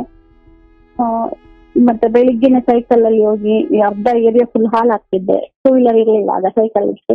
Cycle second hand cycle 500 rupees purchase ಮಾಡಿ ಹಾಕಿ, ಅಂದ್ರೆ ನನ್ಗೆ ಏನಿಲ್ಲ, ನನ್ನ ಮಕ್ಳಿಗೆ ಒಂದು ಒಳ್ಳೆ ಎಜುಕೇಶನ್ ಕೊಡಿಸ್ಬೇಕು ಅಷ್ಟೇ ನನ್ನ ತಲೆ ಹೇಳಿದ್ದು. ನನ್ಗೆ ಹಳೇದನ್ನ ಕ್ಯಾರಿ ಓವರ್ ಮಾಡೋ ಇದೇ ಇರ್ಲಿಲ್ಲ. ಅಂದ್ರೆ ಹಳೆ ನೋವುಗಳೆಲ್ಲ ಹೋಯ್ತು ಆ ಕಡೆ, ಅದನ್ನ ಬಿಟ್ಟು ಮುಂದೆ ಹೋಗ್ಬೇಕು ಅಂತ ಅಷ್ಟೇ. ಟೈಮ್ ಕೊಟ್ಟರೆ ಚಿಂತೆ ಬರ್ತದಲ್ಲ, ಅಷ್ಟು ಟೆನ್ಷನ್ ಮಾಡ್ಕೊಳ್ಳೋಷ್ಟು ಟೈಮ್ ನನ್ಗೆ ಇರ್ಬಾರ್ದು ಅಂತ ಅಷ್ಟೆಲ್ಲ ಮಾಡಿ ಅಂಗಡಿ ಚೆನ್ನಾಗಿ ಆಯ್ತು. ಮತ್ತೆ ಕೊರೋನಾ ಬಂತು, ಅಂಗಡಿ ಎಲ್ಲ ಕ್ಲೋಸ್ ಆಯ್ತು, ಬಿಸ್ನೆಸ್ ಎಲ್ಲ ಹೋಯ್ತು, ಫುಲ್ ಲಾಸ್. ಪುನಃ ಏನ್ ಮಾಡೋದು ಅಂತ ಕುತ್ಕೊಂಡಿದ್ದೆ. ಒಂದು ರೆಸ್ಕ್ಯೂ ಕಂಪ್ನಿ, ರಿಲಯನ್ಸ್ ಕಂಪ್ನಿಯಿಂದ ಆಫರ್ ಬಂತು, ವರ್ಕ್ ಫ್ರಮ್ ಹೋಮ್ ಇದೆ, ಬ್ಯಾಗ್ ಅಂಡ್ ಸ್ಟಾಪ್ ಆಗಿ ಜಾಯ್ನ್ ಆಗ್ತೀರಾ ಅಂತ. ನನ್ಗೆ ಮಂಗಳೂರಲ್ಲಿ ಮಾಡ್ತಿದ್ನಲ್ಲ, ಅದೇ ಬ್ರಾಂಚ್ ಕಡೆಯಿಂದ ಫೋನ್ ಬಂತು. ದೇವರೇ ಕೃಷ್ಣ ಕೈ ಬಿಡ್ಲಿಲ್ಲ ಅಂತ ಹೇಳಿ ವರ್ಕ್ ಫ್ರಮ್ ಹೋಮ್ ಶುರು ಮಾಡಿದೆ. Day and night shift 2 shift ಮಾಡಿ ಮಂತ್ಲಿ ಒಂದು 35,000 ಅರ್ನ್ ಮಾಡ್ತಿದ್ದೆ. ಹೇಗೋ ಮತ್ತೆ ಮಕ್ಕಳನ್ನ ಸಾಕ್ಬೋದು, ಮತ್ತೆ ಅದೇ ಹೋಯ್ತು, ಲೈಫ್ ಚೆನ್ನಾಗಾಯ್ತು ಅಂತ. ಲಾಕ್ಡೌನ್ ಎಲ್ಲ ಮುಗೀತು, ಮತ್ತೆ 2 ವರ್ಷ. ನೆಕ್ಸ್ಟ್ ಸೆಕೆಂಡ್ ಲಾಕ್ಡೌನ್ ಅಲ್ಲೂ ಅದೇ ವರ್ಕ್ ಮಾಡ್ತಿದ್ದೆ. ಸೆಕೆಂಡ್ ಲಾಕ್ಡೌನ್ ಮುಗಿದ್ಮೇಲೆ ನಾನು ಹೀಗೆ ಬಸ್ಸಿಗೆ ಕಾಯ್ತಾ ನಿಂತಿದ್ದೆಲ್ಲ ಹೋಗ್ಲಿಕ್ಕೆ, ಮತ್ತೆ ತಲೆ ತಿರುಗಿ ಬಿದ್ದೆ. ನಾ ಯಾರೋ ಕರ್ಕೊಂಡೋಗಿ ಹಾಸ್ಪಿಟ್ಲಿಗೆ ಸೇರ್ಸಿದ್ರು. ನನ್ನ ಮಗಳಾಗ 9th. ಸ್ವಲ್ಪ ಜೋರ ಮಾತಾಡೋದು ಕೇಳಿಸ್ತಾ ಇಲ್ಲ. ಮಗಳು 9th, ಮಗ ಫಸ್ಟ್ PUC ಓದ್ತಿದ್ದ. ಯಾರೋ ಹಾಸ್ಪಿಟ್ಲಿಗೆ ಕರ್ಕೊಂಡೋಗಿ ಸೇರ್ಸಿದ್ರು. ಕೊನೆಗೆ ಆಯ್ತು, ಅಲ್ಲಿ ಡಿಸ್ಕ್ ಪ್ರಾಬ್ಲಮ್ ಎಲ್ಲ ಹಾಸ್ಪಿಟಲ್ ಅಲ್ಲಿ ಏನೇನೋ ಹೇಳಿದ್ರು, ಪ್ರೊಸೆಸ್ ಎಲ್ಲ ಮುಗಿಸಿ ಮತ್ತೆ ಮನೆಗೆ ತಂದೆ.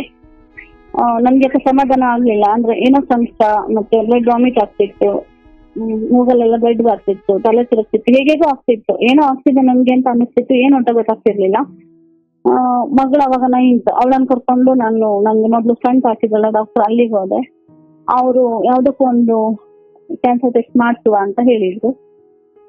ಟೆಸ್ಟ್ ಮಾಡ್ಸಿದ್ದೆ, ಮನೆಗೆ ಬಂದೆ. ರಿಪೋರ್ಟ್ ಬರ್ಲಿಕ್ಕೆ 4-5 days ಆಗಿತ್ತು. ಆ ಟೈಮಲ್ಲೇ ನನ್ಗೆ ಹಾಸ್ಪಿಟ್ಲಿಗೆ ಓಡಾಡ್ಲಿಕ್ಕೆ ಕಷ್ಟ ಆಗ್ತಿತ್ತು ಅಂತ ಹೇಳಿ ನನ್ನ ಭಾವನ ಹತ್ರ ಸಾಲ ಕೇಳಿ 2 ವೀಲರ್ ತಗೊಂಡಿದ್ದೆ, ಸಾಲ ಅಂತ, ಸೆಕೆಂಡ್ ಹ್ಯಾಂಡ್. 2 ವೀಲರ್ಗೆ ಎಲ್ಲಾ ಟೆಸ್ಟ್ ಮಾಡ್ಸಕ್ಕೆ ಅಂತ ಹೋಗ್ತಿದ್ದೀನಿ. ಅಷ್ಟೊತ್ತಿಗೆ ರಿಪೋರ್ಟ್ ಬಂದಿದೆ ಮೊಬೈಲ್ ಅಲ್ಲಿ. ಎಲ್ಲಾರ ಎಕ್ಸಾಮ್ ಬರ್ದು ರಿಪೋರ್ಟ್ ನೋಡುವ, ಅಕಸ್ಮಾತ್ ರಿಪೋರ್ಟ್ ಪಾಸಿಟಿವ್ ಇದೆ, ಅಲ್ಲಿ ಎಕ್ಸಾಮ್ ಬರೀಲಿಕ್ಕೆ ಟೆಸ್ಟ್ ಬರೀಲಿಕ್ಕೆ ಆಗುದಿಲ್ಲ ಹೇಳಿ. ಆಗ ಅಮ್ಮ ಮನೆಯಲ್ಲಿದ್ರು, ನನ್ನಮ್ಮ. ಎಕ್ಸಾಮ್ ಟೆಸ್ಟ್ ಬರ್ದು ಬಂದು ನೋಡಿದೆ, ಪಾಸಿಟಿವ್ ಇತ್ತು. ಒಮ್ಮೆ ನಂಗೆ ಅಲ್ಲಿ ರೋಡಲ್ಲಿ ನಿಂತ್ಕೊಂಡು ನೋಡಿದ್ದು ಭೂಮಿನೇ ಕುಸಿದಾಗಾಯ್ತು. ಅಂದ್ರೆ ಯಾಕೆ ಹೀಗಾಗ್ತಾ ಉಂಟು ನನ್ನ ಲೈಫ್ ಅಲ್ಲಿ. ಅಂದ್ರೆ ನಂಗೆ ಅದು ಕ್ಯಾನ್ಸರ್ ಬಗ್ಗೆ ಏನು ಅಂದ್ರೆ ಏನ್ ಸಹ ನಾಲೆಜ್ ಇಲ್ಲ. ಬದುಕ್ತಾರೆ ಕ್ಯಾನ್ಸರ್, ಅಂದ್ರೆ ಎಷ್ಟೋ ಜನ ಬದುಕ್ತಾರೆ ಅನ್ನೋ ನಾಲೆಜ್ ಸಹ ಇಲ್ಲ. ಕ್ಯಾನ್ಸರ್ ಅಂತ ದೊಡ್ಡ ಕಾಯಿಲೆ ಬಂದ್ರೆ ಹೋಗ್ತಾರೆ ಅಂತ ಹಾಗನ್ಕೊಂಡು ನಂಗೆ ಸತ್ಯವಾಗ್ಲು ನೆಕ್ಸ್ಟ್ ಏನ್ ಮಾಡ್ಬೇಕಂತ ಗೊತ್ತಿಲ್ಲ. ಅಮ್ಮನ್ ಹೇಳುವ ಅಂದ್ರೆ ಅಮ್ಮನ್ ಸಹ ಹಾರ್ಟ್ ಪ್ರಾಬ್ಲಮ್ ಉಂಟು. ಅಪ್ಪ ತೀರೋಗಿ 1 ವರ್ಷ ಆದದಷ್ಟೇ. ಅವ್ರು ಟೆನ್ಷನ್ ಮಾಡ್ಕೊಳ್ತಾರೆ.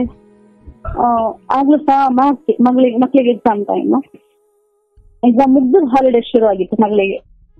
ಮನೆಗ್ ಬಂದೆ, ಡಾಕ್ಟರ್ಗೆ ಫಸ್ಟ್ ಕಳ್ಸಿದೆ. ಡಾಕ್ಟರ್ ರಿಪೋರ್ಟ್ ಮಾಡಿ ಕೇಳಿದೆ. ಅವರು ಏನಿಲ್ಲ, ಫಸ್ಟ್ ಸ್ಟೇಜ್ ಅಲ್ಲೇ ಉಂಟು, ಟ್ರೀಟ್ಮೆಂಟ್ ಆಗ್ತದಮ್ಮ, ನೀನ್ ಟೆನ್ಷನ್ ಮಾಡ್ಕೊಳ್ಬೇಡ ಅಂತ ಹೇಳಿ ಅವರು ಬೇರೆ ಡಾಕ್ಟರ್ದ ನಂಬರ್ ಕೊಟ್ಟರು. ಅಲ್ಲಿಗೆ ಹೋಗಿ ನಾಳೆ ಕಾಂಟ್ಯಾಕ್ಟ್ ಆಗು ಅಂತ ಹೇಳಿದ್ರು. 2 days ಮುಂದೆ ಇತ್ತು ಅಪಾಯಿಂಟ್ಮೆಂಟ್. ಅವ್ರು ಸಿಗ್ಲಿಲ್ಲ ಡಾಕ್ಟರ್. 2 ದಿನ ಗ್ಯಾಪ್ ಇತ್ತು. ಅವತ್ತಿಗೆ ರಿಪೋರ್ಟ್ ಬರ್ಲಿಕ್ಕೂ ನಂಗೆ ಡಾಕ್ಟರ್ ಅಪಾಯಿಂಟ್ಮೆಂಟ್ ಸಿಗ್ಲಿಕ್ಕೂ. ಆಯ್ತು ಒಂದೇ ಸೀದಾ ಮನೆಗೆ ಬಂದೆ. ಅಮ್ಮನ ಹತ್ರ ದುಃಖ ಹೇಳ್ಕೊಳ್ಲಿಕ್ಕೆ ಆಗ್ತಿಲ್ಲ. ಮಕ್ಳಿಗೆ ಹೇಳುವ ಅಂದ್ರೆ ಮಗನಿಗೆ PUC ಎಕ್ಸಾಮ್ ಟೈಮು. ಮಗಳಿಗೆ ಇನ್ನು ಚಿಕ್ಕವಳು, ಮತ್ತೆ ಹೇಳಿದ್ರೆ ಅಮ್ಮನಿಗೆ ಗೊತ್ತಾಗ್ತದೆ, ಎಂತ ಮಾಡೋದು ಗೊತ್ತಾಗ್ಲಿಲ್ಲ. ನೆಕ್ಸ್ಟ್ ಡೇನೆ ಬಾಡಿಗೆ ಕಾರ್ ಮಾಡಿದೆ, ಮಗಳನ್ನ ಅಮ್ಮನ್ನ ಕರ್ಕೊಂಡೋಗಿ ಊರಲ್ಲಿ ಬಿಟ್ಟೆ. ನೆಕ್ಸ್ಟ್ ಬಂದಾಗ ಫೇಸ್ ಮಾಡುವ ಅಂತ. ಅಂದ್ರೆ ಅದು ಬ್ಲಡ್ ವಾಮಿಟ್ ಎಲ್ಲ ಆಗೋದು ನೋಡಿ ಮಗಳು ತುಂಬಾ ಸ್ಟ್ರೆಸ್ ಆಗ್ತಿಲ್ಲ, ಭಯ ಆಗ್ತಿತ್ತು ಅವಳಿಗೆ. ಅದು ಮೂವಿಗಳೆಲ್ಲ ತೋರಿಸ್ತಾರಲ್ಲ ಗುರುಜಿ, ಬ್ಲಡ್ ವಾಮಿಟ್ ಆದ್ರೆ ಹೋಗ್ತಾರೆ ಅಂತ, ಅದೊಂದು ತಲೆಯಲ್ಲಿ ಎಲ್ಲರಿಗೂ ಕೂತ್ಕೊಂಡಿತ್ತು, ಇವನ್ ನನ್ಗೂ ಸಹ. ಬಿಟ್ಟು ಬಂದು ಮಗ ಇಲ್ಲಿದ್ದ. ಅಂದ್ರೆ ಮಗನೊಟ್ಟಿಗಿಂತ ನನ್ನ ಮಗಳೊಟ್ಟಿಗೆ ತುಂಬಾ ಟೈಮ್ ಸ್ಪೆಂಡ್ ಮಾಡ್ತಿದ್ದು. ಅವನು ತುಂಬಾ ರಿಸರ್ವ್ಡ್, ಅವನ ಪಾಡಿಗೆ ಅವನು ಓದ್ಕೊಳ್ಳೋದು. ಅಂದ್ರೆ ಎಜುಕೇಶನ್ ತುಂಬಾ ಟಾಪ್ ಅಲ್ಲಿ ಇದ್ದ, ಇಡೀ ಕ್ಲಾಸಿಗೆ ಅವ್ನು ಟಾಪರ್ ಇದ್ದ. ಅದ್ರಲ್ಲಿ ಅವ್ನು ಅದ್ರ ಬಗ್ಗೆನೇ ಕಾನ್ಸಂಟ್ರೇಷನ್ ಮಾಡ್ತಿದ್ದ, ನಾನು ಡಿಸ್ಟರ್ಬ್ ಮಾಡ್ತಿರ್ಲಿಲ್ಲ ಅವನಿಗೆ. ಮನೆಗೆ ಬಂದು ನೆಕ್ಸ್ಟ್ ಡೇ ಹೀಗೆ ಎಲ್ಲಾ ದೇವಸ್ಥಾನಗಳಿಗೂ ಹೋಗಿ ಬಂದೆ. ಕಟೀಲು, ಆಮೇಲೆ ಕೊಲ್ಲೂರು, ಆನೆಗುಡ್ಡೆ, ಎಲ್ಲ ದೇವಸ್ಥಾನಗಳಿಗೆ, ಶೃಂಗೇರಿ, ಒಂದೇ ದಿನ ಎಲ್ಲಾ ದೇವಸ್ಥಾನಗಳಿಗೂ ಹೋಗಿ ಬಂದೆ. ದೇವ್ರಿಗೆ ನನ್ನನ್ನ ಅಟ್ಲೀಸ್ಟ್ ಇನ್ನೊಂದು 5 years ಮಗ ಸೆಟ್ಲ್ ಆಗೋ ತನಕ ನನ್ನನ್ನು ಬದುಕ್ತು ಅಂತ ಕೇಳ್ಕೊಂಡ್ ಬಂದದಷ್ಟೇ ನಾನು. ಆಮೇಲೆ ಟ್ರೀಟ್ಮೆಂಟ್ಗೆ ತುಂಬಾ ಎಕ್ಸ್ಪೆನ್ಸಿವ್. ನನ್ನ ಹತ್ರ ಅಂದ್ರೆ ನಾನು ಅಷ್ಟು ಕ್ಯಾಶ್ ಅಂತ ಮಾಡಿಟ್ಟಿರ್ಲಿಲ್ಲ. ಮಗಳಿಗೆ ನೆಕ್ಸ್ಟ್ ಮದ್ವೆಗೆ ಆಗೋಷ್ಟು ಚಿನ್ನ ಎಲ್ಲ ಮಾಡಿಟ್ಟಿದ್ದೆ. ಮತ್ತೆ ಒಂದು ಸೈಟ್ ತಗೊಳ್ಬೇಕಂತ ಆಸೆ ಇತ್ತು, ಅದೆಲ್ಲ ಸೇವಿಂಗ್ಸ್ ಮಾಡಿದ್ದೆ. ಹಾಗಾಗಿ ನಾನು ದುಡ್ಡಿಗೆ ಅಷ್ಟೇ ಎದುರ್ತಿರ್ಲಿಲ್ಲ ಟ್ರೀಟ್ಮೆಂಟ್ಗೆ. ನನ್ನನ್ನ ಬದುಕ್ತು ದೇವ್ರೆ, ನನ್ಗೆ ಮಗ ಒಂದು ಸೆಟ್ಲ್ ಆಗೋ ತನಕ ಬದುಕ್ತು ನನ್ನ ಅಂತ ಎಲ್ಲ ದೇವ್ರ ಹತ್ರ ಹೋಗಿ ಪ್ರೇಯರ್ ಮಾಡ್ಕೊಂಡ್ ಬಂದೆ. ಇವನ್ ಅದಕ್ಕೂ ಮತ್ತೆ ನಾನು ಹೇಳಲಿಕ್ಕೆ, ನನ್ನ ಹಸ್ಬೆಂಡ್ ತೀರೋದ್ಮೇಲೆ ನನ್ಗೆ ಕ್ಯಾನ್ಸರ್ ಪಾಸಿಟಿವ್ ರಿಪೋರ್ಟ್ ಬರುತ್ತಂತ ನಾನು ದೇವಸ್ಥಾನಕ್ಕೆ ಹೋಗ್ತಿರ್ಲಿಲ್ಲ, ದೇವ್ರ ಮೇಲೆ ಕೋಪ ಮಾಡ್ಕೊಂಡಿದ್ದೆ. ಅವತ್ತು ಹೋಗಿ ಬಂದೆ. ಮೋಸ್ಟ್ಲಿ ಅವತ್ತು ದೇವ್ರು ನಾನು ರಾಜಿ ಆದ್ವಿ ಅನ್ಕೊಳ್ತೀನಿ. ನೆಕ್ಸ್ಟ್ ಡೇ ಹೋದೆ ಟ್ರೀಟ್ಮೆಂಟ್ಗೆ. ಅಲ್ಲಿ ಡಾಕ್ಟರ್ ಹೇಳಿದ್ರು, ಪರವಾಗಿಲ್ಲ, ನಿಮ್ದು ವಿಲ್ ಪವರ್ ಉಂಟಲ್ಲ, ನಂದು ಮೆಡಿಸಿನ್ ಏನಿದ್ರು 30% ವರ್ಕ್ ಆಗುತ್ತೆ, ನಿಮ್ದು ವಿಲ್ ಪವರ್ 70%. ಸೊ ನೀನ್ ಏನಕ್ಕೂ ಹೆದರ್ಬೇಡ, ನಾನು ಹೇಳಿ ಟ್ರೀಟ್ಮೆಂಟ್ ತಗೊಳ್ತೀಯ ಅಂತ ಅಂದ್ರೆ, ನಂಗೆ 3 months ನೀನ್ ಏನು ಕೆಲಸ ಮಾಡ್ಬೇಡ, ಸಿಸ್ಟಮ್ ಮಾಡ್ಕೊಂಡು ಮೊಬೈಲ್ ಏನು ಯೂಸ್ ಮಾಡ್ಬೇಡ, ರೇಡಿಯೇಷನ್ ಇಂದ ದೂರ ಇರು, ಟಿವಿ ಸಹ ನೋಡ್ಲಿಕ್ಕೆ ಹೋಗ್ಬೇಡ, ನಾನು ರಿಕವರ್ ಮಾಡ್ತೇನೆ ಡಾಕ್ಟರ್. ಗುರುಜಿ ಅವ್ರು ಏನಂದ್ರು, ಏನ್ ಯೂಸ್ ಮಾಡಬೇಡ ಅಂದ್ರು? ಅಂದ್ರೆ ಸಿಸ್ಟಮ್ ವರ್ಕ್ ಮಾಡ್ಬೇಡ, ಕಂಪ್ಯೂಟರ್ ಯೂಸ್ ಮಾಡ್ಬೇಡ, ಟಿವಿ ನೋಡ್ಬೇಡ, ಮೊಬೈಲ್ ಯೂಸ್ ಮಾಡ್ಬೇಡ ಹೇಳಿದ್ರು. ಅಂದ್ರೆ ಅದ್ರದ್ದು ರೇಡಿಯೇಷನ್ ಎಫೆಕ್ಟ್ ಇಂದ ನಂಗೆ ಲುಕೇಮಿಯಾ ಇದ್ದದ್ದು, ಬ್ಲಡ್ ಕ್ಯಾನ್ಸರ್ ಇದ್ದು ಡೈರೆಕ್ಟ್ ಆಗ್ತದೆ. ಸೊ ಹಾಗಾಗಿ ಅವಾಯ್ಡ್ ಮಾಡು, ಟ್ರೀಟ್ಮೆಂಟ್ ಕರೆಕ್ಟ್ ಆಗಿತ್ತವ ರಿಕವರ್ ಆಗ್ತೀಯಾ ಅಂತ ಹೇಳಿದ್ರು ಡಾಕ್ಟರ್. ಸೊ ಅಂದ್ರೆ ಆ ಕಾಯಿಲೆ ಇರೋದ್ರಿಂದ ಯೂಸ್ ಮಾಡಬೇಡಿ ಅಂತ? ಹೌದೌದು, ಕಾಯಿಲೆ ಇರೋದ್ರಿಂದ. ಹಾಗಾಗಿ ನಾನು ಜಾಬ್ ಮಾಡ್ತಿದ್ದೆ ಅಲ್ಲ ಕಂಪ್ನಿಯಲ್ಲಿ, ವರ್ಕ್ ಫ್ರಮ್ ಹೋಮ್ ಮಾಡ್ತಿದ್ದೆ ಅಲ್ಲ, ಅಲ್ಲಿಗೆ ನಾನು 3 months ರಜೆ ಮಾಡಿದ್ದೆ. ಹೀಗೆ ಅಂತ ನನ್ನ ಡಾಕ್ಯುಮೆಂಟ್ಸ್ ಎಲ್ಲ ಸಬ್ಮಿಟ್ ಮಾಡಿ ಸಿಕ್ ಲೀವ್ ಅಂತ ಹೇಳಿ 3 months ರಜೆ ಮಾಡಿದ್ದೆ. ಮತ್ತೆ ಮನೆಯಲ್ಲಿ ಇರ್ಲಿಕ್ಕೆ ಆಗ್ತಿಲ್ಲ. ಟ್ರೀಟ್ಮೆಂಟ್ ಇಮಿಡಿಯೇಟ್ ಸ್ಟಾರ್ಟ್ ಆಯ್ತು. ಕಿಮೋ ಆಗುವಾಗಲೆಲ್ಲ ಹೇರ್ ಫಾಲ್ ಆಗ್ತಿತ್ತು, ತುಂಬಾ ಸುಸ್ತಾಗ್ತಿತ್ತು.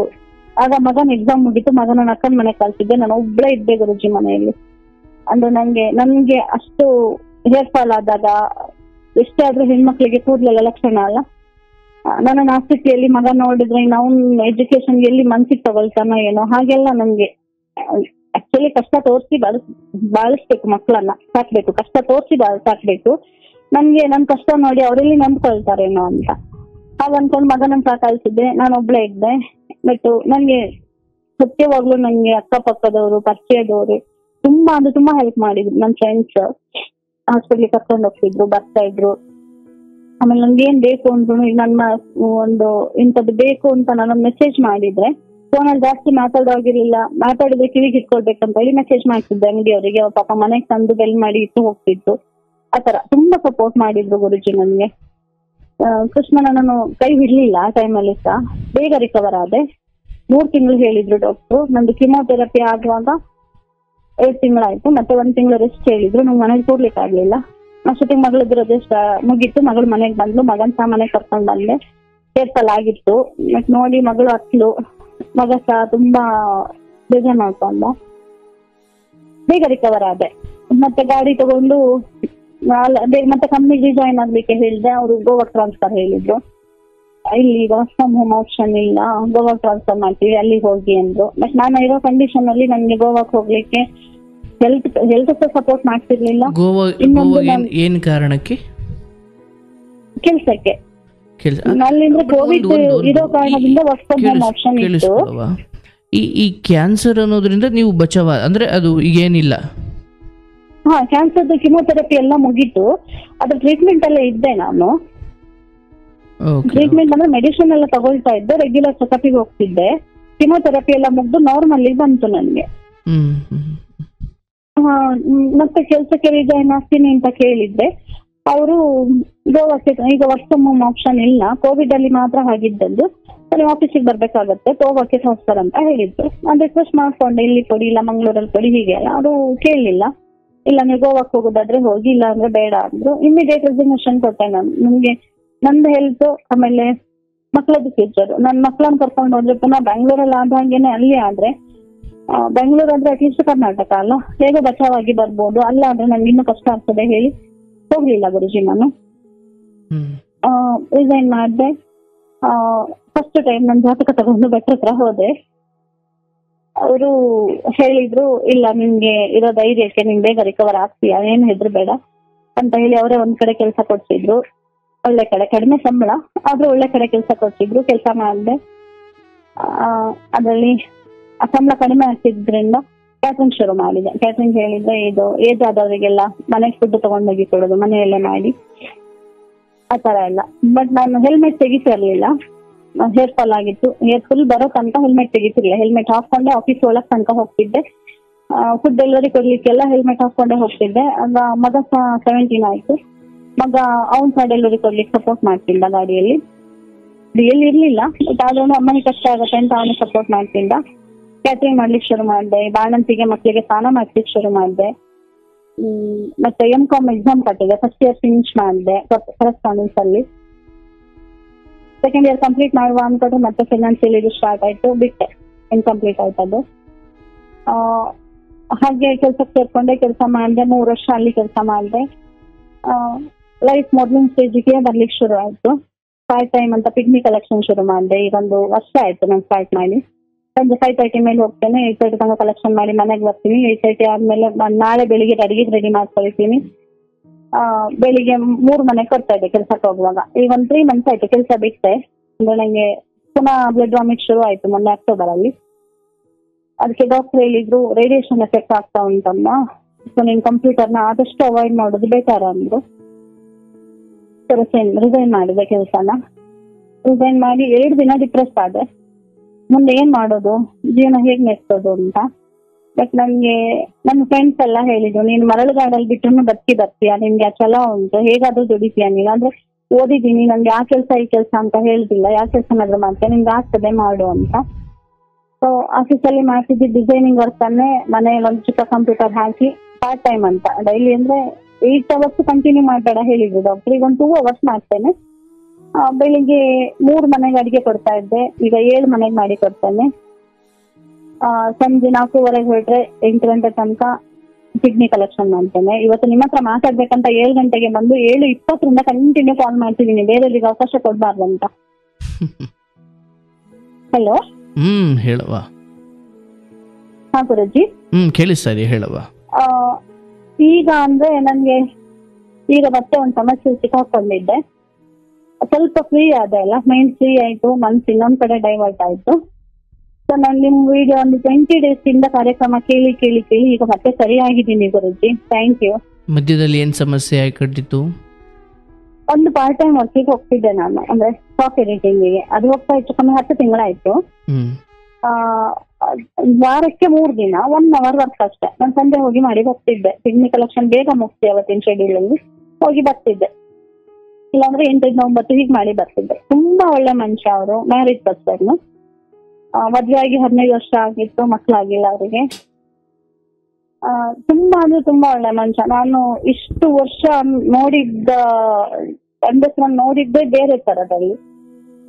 ಇವರು ಹಾಗಲ್ಲ, ಜೆಂಟ್ಲ್ಮನ್ ಮಾತ್ರ, ಒಳ್ಳೆ ಫ್ರೆಂಡ್ ಗುರುಜಿ, ತುಂಬಾ ಅಂದ್ರೆ ತುಂಬಾ ಒಳ್ಳೆ ಫ್ರೆಂಡ್. ಎಲ್ಲ ವಿಷಯ ಶೇರ್ ಮಾಡ್ಕೊಳ್ತಿದ್ವಿ, ಮಾತಾಡ್ತಿದ್ವಿ, ತಮಾಷೆ ಮಾಡ್ತಿದ್ವಿ ಆಫೀಸಲ್ಲಿ ಮಾತ್ರ. ಮತ್ತೆ ಮನೆಗೆ ಬಂದ್ಮೇಲೆ ಒಮ್ಮೊಮ್ಮೆ ಈಗ ಫ್ರೆಂಡ್ಸ್ ಎಲ್ಲ ಫೋನ್ ಮಾಡ್ತಿದ್ರು, ಅವ್ರ ಮಿಸಸ್ ಪರಿಚಯ ಮಾಡಿ ಕೊಟ್ರು. ನಮ್ ಫ್ಯಾಮಿಲಿ ಫ್ರೆಂಡ್ ಹಾಗೆ ಚೆನ್ನಾಗಿದ್ವಿ. ಲಾಸ್ಟ್ ಟೈಮ್ ಅವ್ರಿಗೆ ಒಂದು ಸ್ವಲ್ಪ ಹುಷಾರಿಲ್ಲ ಆಯ್ತು. ಹುಷಾರಿಲ್ಲ ಆದಾಗ ನಾನು ಹಾಸ್ಪಿಟ್ಲಿಗೆ ಹೋಗಿ ನೋಡಿ ಬಂದೆ. ಮತ್ತೆ ನನ್ಗೆ ಸಹ ಇಲ್ಲಿ ಓನ್ ಅಂತ ಮಾಡಿದ್ರಿಂದ ಬ್ಯುಸಿ ಆದ, ನಾನು ಹೋಗ್ಲಿಲ್ಲ. 1 ದಿನ ಮಾತ್ರ ಹೋಗಿ ನೋಡಿ ಬಂದೆ. ಅದು ಹಾಸ್ಪಿಟ್ಲಿಂದ ಡಿಸ್ಚಾರ್ಜ್ ಆಗಿ ಬಂದ್ಮೇಲೆ ಆಫೀಸಿಗೆ ಕೆಲಸಕ್ಕೆ ಅಂತ ಹೋದಾಗ ಅವರು ಲೈಕ್ ಅವ್ರು ಯಾವ ತರ ಹೇಳಿದ್ರು ಗೊತ್ತಿಲ್ಲ, ಪ್ರಪೋಸ್ ಮಾಡಿದ್ರು ಅಂತಾನು ನಂಗೆ ಹೇಳಲಿಕ್ಕೆ ಆಗ್ತಿಲ್ಲ ಇವತ್ತು. ಬಟ್ ನಾನು ನಿಮ್ ಒಳ್ಳೆ ಫ್ರೆಂಡ್ ಆಗಿ ಹೌದು ನಿಮ್ಗೆ, ಬಟ್ ನಾನು ನಿಮ್ಮನ್ನ ಬಿಟ್ಟಿರ್ಲಿಕ್ಕೆ ಆಗೋದಿಲ್ಲ ಅಂತ ಹೇಳಿದ್ದೆ.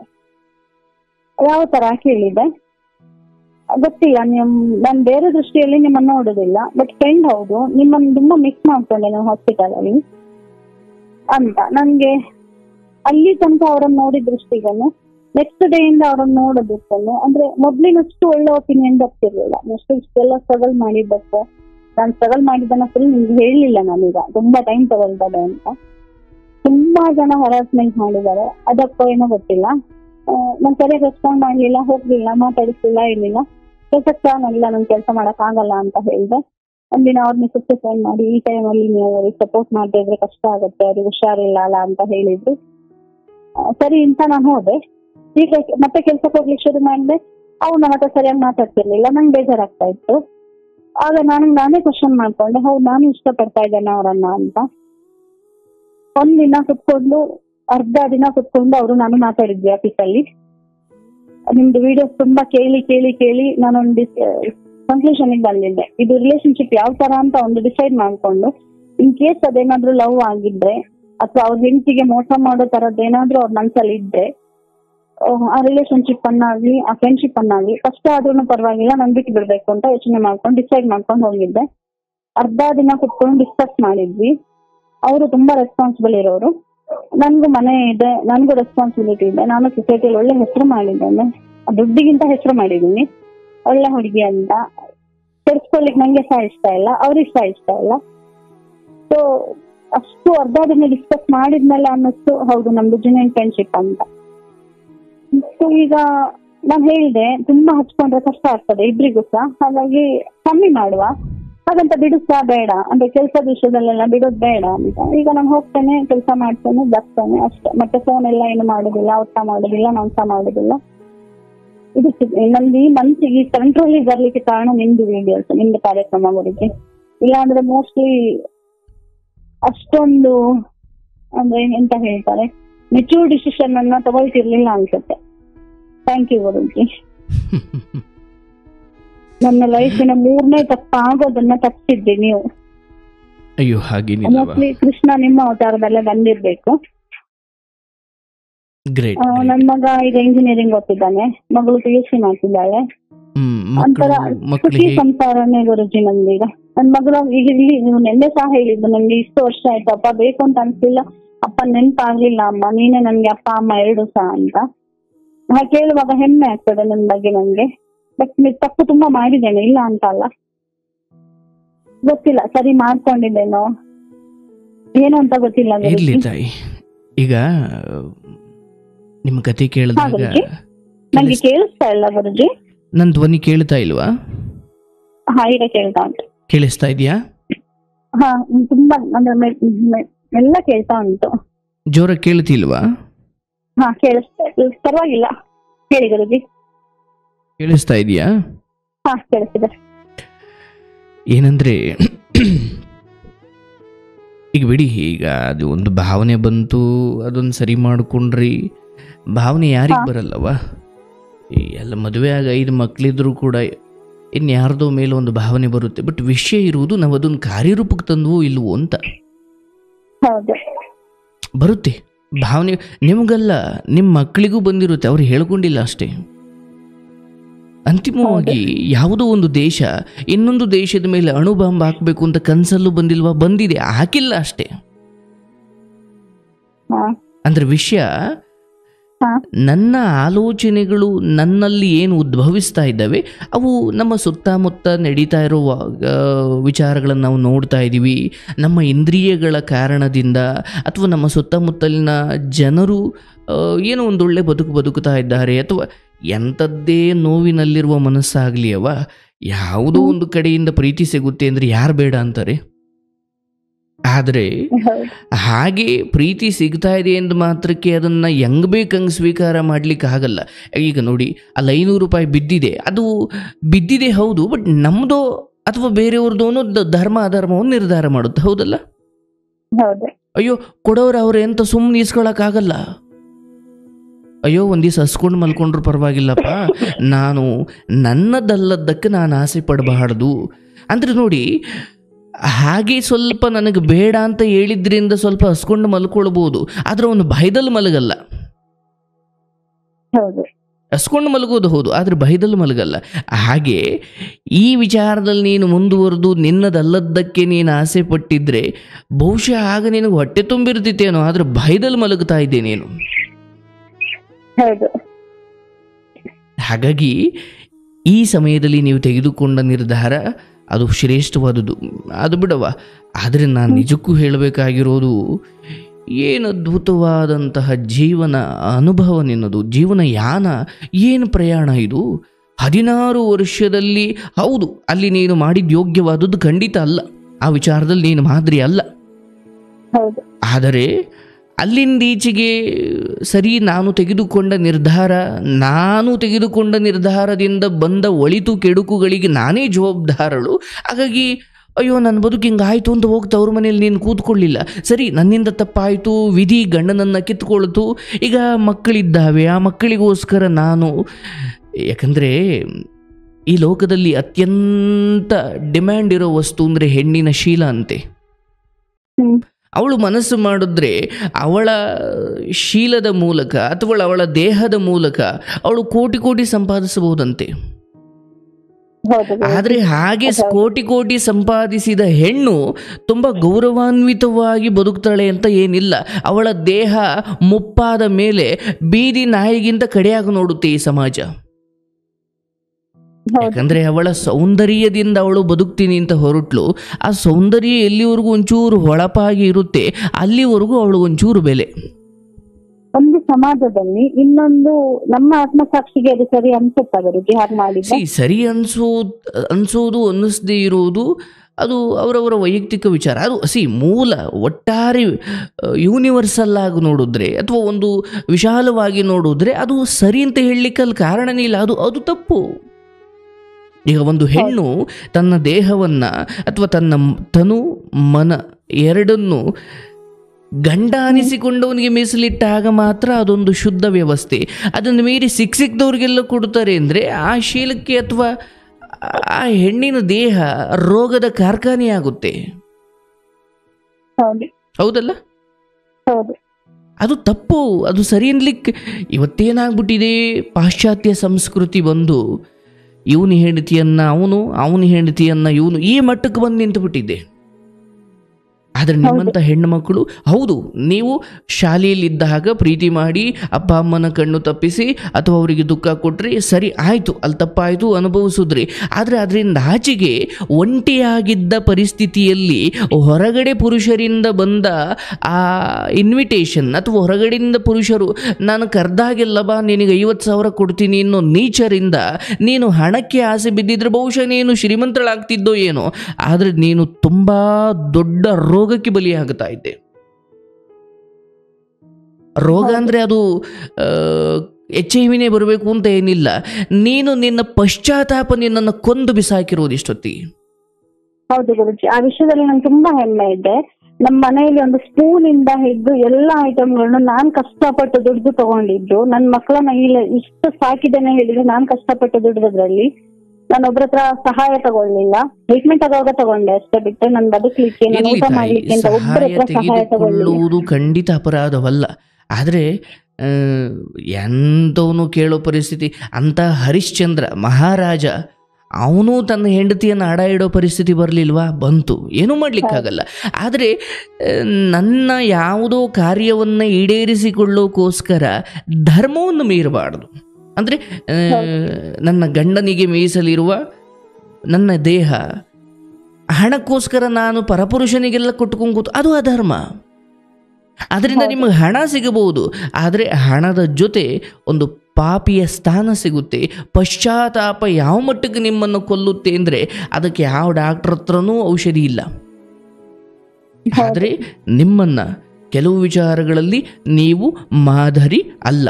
ಹೌದು, ಆ ಶಾಲೆಯ ಸಮಯದಲ್ಲಿ ಅದೇ ಓದಿ 12ನೇ ಕ್ಲಾಸ್ ಓದಿ ಡಿಗ್ರಿ ಮಾಡಿ ಅಲ್ಲೇನು ಅಂದರೆ ನೀನು ಬದುಕು ಬೇರೆ ಇರ್ತಿತ್ತು. ಅಲ್ಲಿ ಕಾಯಿಲೆ ಬರ್ತಿತ್ತೋ ಬರ್ತಿಲ್ವೋ ಅದು ನಾನು ಹೇಳಲ್ಲ. ಆದರೆ ನನ್ನ ಹಣಕಾಸು ಸ್ಥಿತಿ ಸ್ವಲ್ಪ ಬೇರೆ ಇರ್ತಿತ್ತು, ನನ್ನ ಮಾನಸಿಕ ಸ್ಥಿತಿ ಸ್ವಲ್ಪ ಬೇರೆ ಇರ್ತಿತ್ತು, ಮತ್ತು ನಾನು ತವರು ಮನೆಯ ಬೆಂಬಲ ಇದೆಯಲ್ಲ, ಅದು ಯಾವುದೇ ಹೆಣ್ಣಿಗಾದರೂ ಒಂದು ಶಕ್ತಿ ಅಲ್ವನವ. ಹೌದು ಅಂದರೆ ಅದು ಒಂದು ಹಂತ ಆದಮೇಲೆ ನಿನಗೆ ಸಿಕ್ಕಿರ್ಬೋದು, ಬಟ್ ಸಿಕ್ಕಿಲ್ಲದ ಸಮಯದಲ್ಲಿ ನೀನೇನು ನರಳಾಟ ಪಟ್ಟಲ್ಲ, ಸಿಕ್ಕಿದ್ರೆ ಬಹುಶಃ ಆ ನರಳಾಟದಲ್ಲಿ ಸ್ವಲ್ಪ ಕಡಿಮೆ ಆಗೋದು. ಆಕ್ಚುಲಿ ನಾನ್ ಸ್ಟ್ಯಾಂಡ್ ಆಗಿದ್ದೆ ನನ್ನ ಅಮ್ಮನ ಮನೆ ಸಪೋರ್ಟ್ ಸಿಕ್ಕಿದ ಮೇಲೆ. ಅಂದ್ರೆ ಮಾರಲ್ ಸಪೋರ್ಟ್ ಉಂಟಲ್ಲ ನನ್ಗೆ ಇದ್ದಾರೆ ಅಂತ. ಇವತ್ತು ನನ್ಗೆ ಕೆಲಸ ಇಲ್ಲ, ನಾನ್ ಬದುಕ್ಲಿಕ್ಕೆ ಆಗುದಿಲ್ಲ ಅಂದ್ರೂ ನನ್ಗೆ ಇದ್ದಾರೆ ಅಂತ ಒಂದು ಮಾರಲ್ ಸಪೋರ್ಟ್ ಉಂಟಲ್ಲ, ಅದು ತುಂಬಾ ಇಂಪಾರ್ಟೆಂಟ್. ಅದು ಮುಖ್ಯ. ಅದು ತವ್ರ ಮನೆಯ, ಅದಕ್ಕೆ ಅಣ್ಣನಿಗಿಂತ ದೊಡ್ಡ ಬಲ ತಂಗಿಗಿಲ್ಲ, ಅಥವಾ ಹೆಣ್ಮಕ್ಳಿಗೆ ತವ್ರ ಮನೆಗಿಂತ ದೊಡ್ಡ ಬಲ ಇಲ್ಲ. ಆದರೆ ಇವತ್ತು ಆ ತಂದೆ ತಾಯಿ ಅವತ್ತು ಕಣ್ಣೀರು ಯಾಕೆ ಹಾಕಿದ್ರು, ಅವ್ರ ಕಣ್ಣೀರಲ್ಲಿ ಎಷ್ಟು ನೋವಿತ್ತು ಅಂತ ನಿನಗೆ ಅರ್ಥ ಆಗ್ಬೇಕಂದ್ರೆ, ನಿನಗಿರುವ 2 ಸಂತಾನಗಳಲ್ಲಿ ಒಂದು ನಿನ್ನ ಕೈ ತಪ್ಪಿ ಹೋಯ್ತು ಅಂದ್ಕೋ, ಅವತ್ತಿನಿಗೆ ಅರ್ಥ. ಕೇಳಿಸ್ಕೊ, ನಾನು ಹೇಳೋದು ಕೇಳಿಸ್ಕೊ. 2ರಲ್ಲಿ 1 ಹಾಗಾಯ್ತು ಅಂದುಕೋ, ಅವತ್ತು ನಿನ್ನ ದುಃಖ ನಿನ್ನ ತಂದೆ ತಾಯಿಯ ದುಃಖಕ್ಕೆ ಸಮನಾಗಿರುತ್ತೆ. ಅರ್ಥ ಆಯ್ತಲ್ಲವಾ? ಕಷ್ಟ ಅಂತ ಕಣ್ಣೀರ್ ಹಾಕುವಾಗ ನಾನು ಅದೇ ತಪ್ಪನ್ನು ನೆನ್ಸ್ಕೊಳ್ಳುದು. ಅವತ್ತು ನನ್ನ ಅಪ್ಪ ಅಮ್ಮನ್ಗೆ ಅಣ್ಣಂಗೆ ಕಣ್ಣೀರ್ ಹಾಕ್ತಿದ್ದೆ, ಮೋಸ್ಟ್ಲಿ ಅದ್ರ ಪ್ರತಿಫಲ ನನ್ಗೆ ಈಗ ಕಷ್ಟ.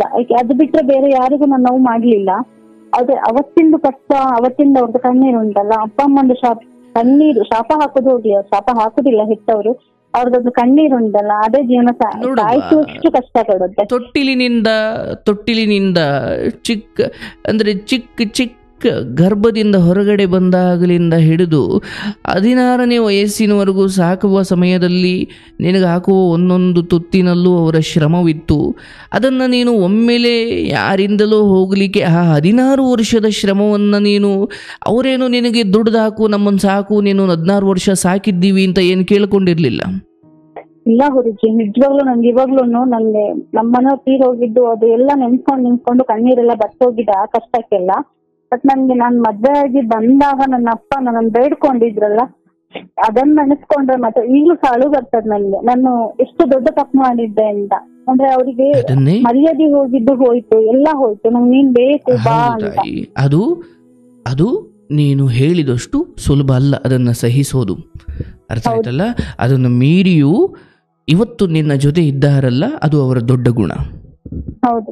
ನನ್ಗೀಗ ನನ್ ಮಗಳು ಅಂತಲ್ಲ, ಯಾವ ತಂದೆ ತಾಯಿಗಾದ್ರೂ ಕಾಲೇಜಿಗೆ ಸ್ಕೂಲ್ಗೆ ಹೋಗಿ 10 ನಿಮಿಷ ಲೇಟ್ ಆದ್ರೇನೆ ನಮ್ಗೆ ತಡ್ಕೊಳ್ಲಿಕ್ಕೆ ಆಗುದಿಲ್ಲ. ಅಂತ ಟೈಮಲ್ಲಿ ನಾನು ಮತ್ತೆ ಮನೆ ಬಿಟ್ಟು ಹೋದಾಗ 2 ಡೇಸ್ ಅವ್ರಿಗೆ ನಾನು ಎಲ್ಲಿದ್ದೀನಿ ಅಂತ ಗೊತ್ತಿಲ್ಲದಲ್ಲೇ ಎಷ್ಟು ನೋವು ಪಟ್ಟಿದ್ರು ಅಂತ ನಂಗೆ ಇಮ್ಯಾಜಿನ್ ಸಹ ಮಾಡ್ಕೊಳ್ಳಿಕ್ಕೆ ಆಗ್ತಿಲ್ಲ. ಇವತ್ತು ತುಂಬಾ ಅಂದ್ರೆ ತುಂಬಾ ದೊಡ್ಡ ತಪ್ಪು. ಅದ್ರ ಬಗ್ಗೆ ನಿನಗೆ ಪಶ್ಚಾತ್ತಾಪವಿದೆ. ನನ್ನ ಹಾರೈಕೆ ನಿನ್ನ ಮಕ್ಕಳಿಂದ ಅಂತ ಯಾವ ತಪ್ಪು ಆಗೋದಿಲ್ಲ, ಭಯ ಬೇಡ. ಆದರೆ ಅವರ ಎತ್ತವರು ಅವತ್ತಿಗೆ ಏನು ದುಃಖ ಪಟ್ಟರು, ಆ ಆತ್ಮಗಳು ಅವತ್ತೇನು ನೊಂದುಕೊಂಡು, ಆ ದುಃಖ ಯಾವುದೋ ಒಂದು ರೀತಿಯಲ್ಲಿ ನಿನ್ನ ಮನೆತನದ ಅಥವಾ ನಿನ್ನ ವಂಶವನ್ನು ಬುಡವನ್ನು ಅಳ್ಳಾಡಿಸೋ ದಿನಗಳು ಬಂದಿದ್ದಾವೆ, ನಾಳೆಯೂ ಬರ್ತವೆ. ಆದರೆ ನನ್ನ ಪಶ್ಚಾತ್ತಾಪದಿಂದ ನನ್ನ ಪಾಪ ಕಡಿಮೆ ಆಗಬಹುದು, ಆದರೆ ನಾಶವಾಗುವುದಿಲ್ಲ. ಹಾಗಾಗಿ ತಾಯಿದು ಕಣ್ಣೀರು ಯಾವ ಮಕ್ಕಳಿಗೆ ಒಳ್ಳೇದಾಗುದಿಲ್ಲ. ಅಂದ್ರೆ ಮಗಳು ಬದುಕಿಂಗ ಆಗ್ಬಿಡ್ತು, ತಡಿಯಪ್ಪ ನಮ್ಮ ದ್ವೇಷವನ್ನೇ ದೊಡ್ಡದು ಮಾಡೋದು ಬೇಡ.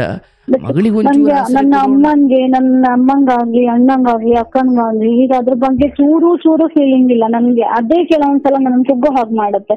ನಾನು ಎಷ್ಟೋ ಸಲ ಅಮ್ಮನ ಹತ್ರ ಹೇಳ್ಕೊಳ್ತೀನಿ, ನಾನು ಅವತ್ತು ಮಾಡಿದ ತಪ್ಪು ತುಂಬಾ ತಪ್ಪು, ಅದನ್ನ ನಾನು ಅನುಭವಿಸ್ತಾ ಇದ್ದೀನಿ, ಈಗ ನಾನು ಅನುಭವಿಸ್ತಾ ಇದ್ದೀನಿ. ಆಗ ನೀವು ಸೊಸೈಟಿಯಲ್ಲಿ ಎಷ್ಟು ಕಷ್ಟಪಟ್ಟಿರ್ಬೋದು, ಒಂದು ಆರ್ಥೋಡಾಕ್ಸ್ ಫ್ಯಾಮಿಲಿಯವರಾಗಿ ಆನ್ಸರ್ ಮಾಡುವಾಗ ಎಷ್ಟು ಆಗಿರ್ಬೋದು. ನನ್ ತಪ್ಪಾಯ್ತು ಅಂತ ಈಗ ಬೇಡ್ಕೊಂಡು ಅಮ್ಮ ಅದ್ ಹಣೆಯಲ್ಲಿ ಬರ್ದಿರ್ತದೆ, ಒಮ್ಮೊಮ್ಮೆ ಆಗ್ತದೆ, ಹೋಗ್ಲಿ ಬಿಡು ತೊಂದ್ರೆ ಇಲ್ಲ, ಅದನ್ನೆಲ್ಲ ನೆನ್ಪಿಟ್ಕೊಳ್ಬೇಡ, ಮತ್ತೆ ಕಾಯಿಲೆ ಜಾಸ್ತಿ ಹೀಗೆ ಸಮಾಧಾನ ಮಾಡ್ತಾರೆ. ಬಿಟ್ರೆ ನೀನ್ ಅವತ್ ಮಾಡಿದ ತಪ್ಪು ಅಂತ ನನ್ ಮನೆಯಲ್ಲಿ ಯಾರು ಸಹ ಹೇಳುದಿಲ್ಲ. ನಂಗೆ ತುಂಬಾ ಬೇಜಾರಾಗ್ತದೆ. ಒಂದ್ಸಲ ಬೈದು ಬಿಟ್ರು ನಂಗೆ ಸ್ವಲ್ಪ ಹೇಳಿದ್ರು ಹೇಳದೆ ಹೋದ್ರು ಆಯಾ ಕಣ್ಣೀರುಗಳು, ಆಯಾ ಕರ್ಮಗಳು ಯಾವತ್ತು ಕೆಲಸ ಮಾಡಬೇಕು ಅವು ತಮ್ಮ ಕೆಲಸವನ್ನು ಮಾಡೇ ಮಾಡ್ತವೆ. ಸರಿ, ನಾನೀಗ ಅದನ್ನು ಬಯಟಿಗಿಡ್ತೀನಿ. ಅದು ನಿನ್ನ ಮಕ್ಕಳ ನಾಳೆಗಳಲ್ಲಿ ಅದು ನಿನಗೆ ಯಾವುದೇ ತೊಂದರೆ ಕೊಡುವುದಿಲ್ಲ. ಅದಕ್ಕೆ ಏನು ಅನುಭವಿಸ್ಬೇಕು ಅನುಭವಿಸಿದ್ದೀಯಾ. ನಿನ್ನ ಮಕ್ಕಳ ಬದುಕು ನಿನ್ನ ಕೈ ತಪ್ಪಿ ಹೋಗದೇ ಇರಲಿ, ಇದು ನನ್ನ ಹಾರೈಕೆ. ಆದರೆ ಇಲ್ಲಿ ನೀವು ಈ ಕ್ಯಾನ್ಸರ್ ಅಂತ ಬಂದಾಗ ಆಗಿರ್ಬೋದು ಅಥವಾ ಹೊರಗಿನ ಪುರುಷರು ನಿಮಗೆ ಏನು ಆಸೆಗಳನ್ನು ತೋರಿಸಿ ಅದಾಗಲೂ ನೀವು ನಿಮ್ಮ ಮನಸ್ಸನ್ನು ಗಟ್ಟಿಯಾಗಿಟ್ಟುಕೊಂಡು ಆ ಧರ್ಮವನ್ನು ಕಾಪಾಡಿಕೊಂಡಿದ್ದಾಗಿರ್ಬೋದು. ಕೃಷ್ಣ ಇವತ್ತು ನಾಳೆ ನಿನ್ನ ಸಂಸಾರ, ನಿನ್ನ ಮಕ್ಕಳ ಬದುಕನ್ನು ಹೇಗೆ ಗೋವರ್ಧನಗಿರಿಯನ್ನು ಎತ್ತಿ ಆ ಜನರಿಗೆ ಆಶ್ರಯ ಕೊಟ್ಟನೋ ಹಾಗೆ ನಿನ್ನ ಸಂಸಾರವನ್ನು ಅವನು ಮುನ್ನಡೆಸ್ಕೊಂಡು ಹೋಗ್ತಾನೆ. ಭಯ ಬೇಡ. ಇಲ್ಲಿವರೆಗೂ ಏನು ಬಂತು ಅದು ಈ ಹಿಂದಿನದ್ದು ಯಾವುದೋ ತೀರಬೇಕಿತ್ತು, ಅದು ತೀರಿದೆ. ಭಯ ಬೇಡ. ನಿನ್ನ ಮಕ್ಕಳೊಂದಿಗೆ ಅತ್ಯಂತ ಪ್ರೇಮಯುತವಾಗಿರು.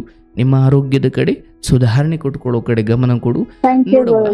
ಸಾವು ಏನ್ ಗೊತ್ತಾ, ನಾನ್ ಫೋನ್ಗೆ ಅಷ್ಟರಿಂದ ಟ್ರೈ ಮಾಡ್ತಾ ಇದ್ದಿದ್ದು ಯಾಕೆ ಅಂತ ಹೇಳಿದ್ರೆ, ನನ್ಗೆ ನಿಮ್ದು ಕಾರ್ಯಕ್ರಮ ನೋಡಿದ್ರೆ ಸಾಕು ನಾನು ಅರ್ಥ ಮಾಡ್ಕೊಳ್ತೇನೆ. ಅಂದ್ರೆ ಯಾವ ಸಿಚುಯೇಷನ್ ಅನ್ನ ಹೇಗೆ ಅಕ್ಸೆಪ್ಟ್ ಮಾಡ್ಕೊಳ್ಬೇಕು, ಹೇಗೆ ಡಿಸಿಷನ್ ತಗೊಳ್ಬೇಕು, ನಾನು ತುಂಬಾ ತಿಳ್ಕೊಂಡಿದ್ದೇನೆ ನಾನು ನಿಮ್ ಕಾರ್ಯಕ್ರಮ ನೋಡಿ. ಬಟ್ ನಾನು ಮಾತಾಡಿದ್ ಯಾಕೆ ಅಂತ ಹೇಳಿದ್ರೆ, ನಾನು ಗೊತ್ತಿಲ್ಲ ಗುರುಜಿ, ಕಾಯಿಲೆ ಇಲ್ಲದೆ ಇರೋರು ಸಹ ಕಾಯ್ತಾರೆ. ಬಟ್ ನನ್ಗೆ ಅದೊಂದು ಗೊತ್ತುಂಟು, ಅದು ನನ್ನ ಅದೃಷ್ಟ. ನಾನು ಯಾವತ್ತು ಹೋಗ್ತೇನೆ ಗೊತ್ತಿಲ್ಲ. ಹೋಗೋದ್ರೊಳಗಡೆ ನಂದು ಲೈಫ್ ಸ್ಟೋರಿ ಒಂದಾದ್ರೂ ಹೆಣ್ಣಿಗೆ ಮಾದರಿ ಆದ್ರೆ, ಈಗ ಎಷ್ಟೋ ಜನ ಕಾರ್ಯಕ್ರಮದಲ್ಲಿ ಅರ್ಥದ ನೋಡಿದ್ದೇನೆ ನಾನು. ಬದುಕಲಿಕ್ಕೆ ಕಷ್ಟ ಆಗ್ತಾ ಉಂಟು, ಅಥವಾ ನನ್ಗೆ ದುಡಿಲಿಕ್ಕೆ ಆಗ್ದಲೇ ಇನ್ನೊಬ್ರ ಹತ್ರ ಹೋದೆ. ಇಲ್ಲ ಗುರುಜಿ, ಈಗಿನ ಸಮಾಜದಲ್ಲಿ ಕಷ್ಟಪಟ್ಟು ದುಡ್ಡು ಹೇಗಿದ್ರು ಬದುಕಬಹುದು. ದುಡಿಬೇಕು ಮನ್ಸಿರ್ಬೇಕು, ಮತ್ತೆ ಹಠ ಇರ್ಬೇಕು, ಬದುಕಬೇಕು ಛಲ ಇರ್ಬೇಕು. ನೀನ್ ಮಾಡಿರೋ ದೊಡ್ಡ ಅದ್ಭುತವಾದ ಕಾರ್ಯ ಏನಂದ್ರೆ, ನನಗೆ ನೀನು ಮಹಾತಾಯಿಯಾಗಿ ಕಾಣ್ತಿದ್ದಿ. ಯಾಕಂದ್ರೆ ಇಲ್ಲಿ ಈ ಒಬ್ಬಳೇ ಬದುಕುವಾಗ ಸಮಾಜ ಒಡ್ಡುವ ಆಸೆಗಳ ರೀತಿಯಲ್ಲಿ ನಿನಗೆ ತೋರಿಸುವ ಆಸೆ, ನಿನ್ನನ್ನು ನೋಡುವ ದೃಷ್ಟಿಕೋನ, ಎಲ್ಲ ಸಮಯದಲ್ಲೂ ಕೂಡ ನೀನು ಎಲ್ಲೂ ಧರ್ಮವನ್ನು ಮೀರದೆ ದುಡ್ಡು ವೇಶ್ಯನು ದುಡಿತಳವ. ಅರ್ಥ ಆಯ್ತಲ್ಲವಾ?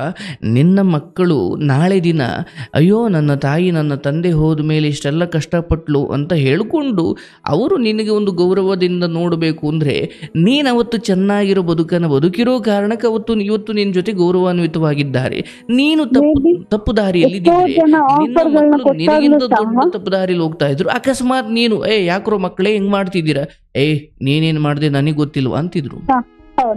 ನೀನು ಹಾಗೆ ಮಾಡಿಲ್ಲದೆ ಇರುವುದರಿಂದ ನಿನ್ನ ಬಗ್ಗೆ ಅಪಾರವಾದ ಗೌರವ ನಿನ್ನ ತವರು ಮನೆಗೂ ಮತ್ತು ನಿನ್ನ ಮಕ್ಕಳಿಗೂ ನಿನ್ನ ಬಗ್ಗೆ ಇರುವ ಪ್ರೇಮ, ನಿನ್ನ ಬಗ್ಗೆ ಇರುವ ಕಾಳಜಿ ಈಗಲೂ. ಯಾಕೆ ಅಂದರೆ ನೀನು ಆ ಒಂಟಿಯಾಗಿದ್ದ ಪರಿಸ್ಥಿತಿಯಲ್ಲೂ ನಿನ್ನ ವ್ಯಕ್ತಿತ್ವವನ್ನು ನೀನು ಕೊಂದುಕೊಳ್ಳಿಲ್ಲ, ನೀನು ಮಾರ್ಕೊಳ್ಳಿಲ್ಲ.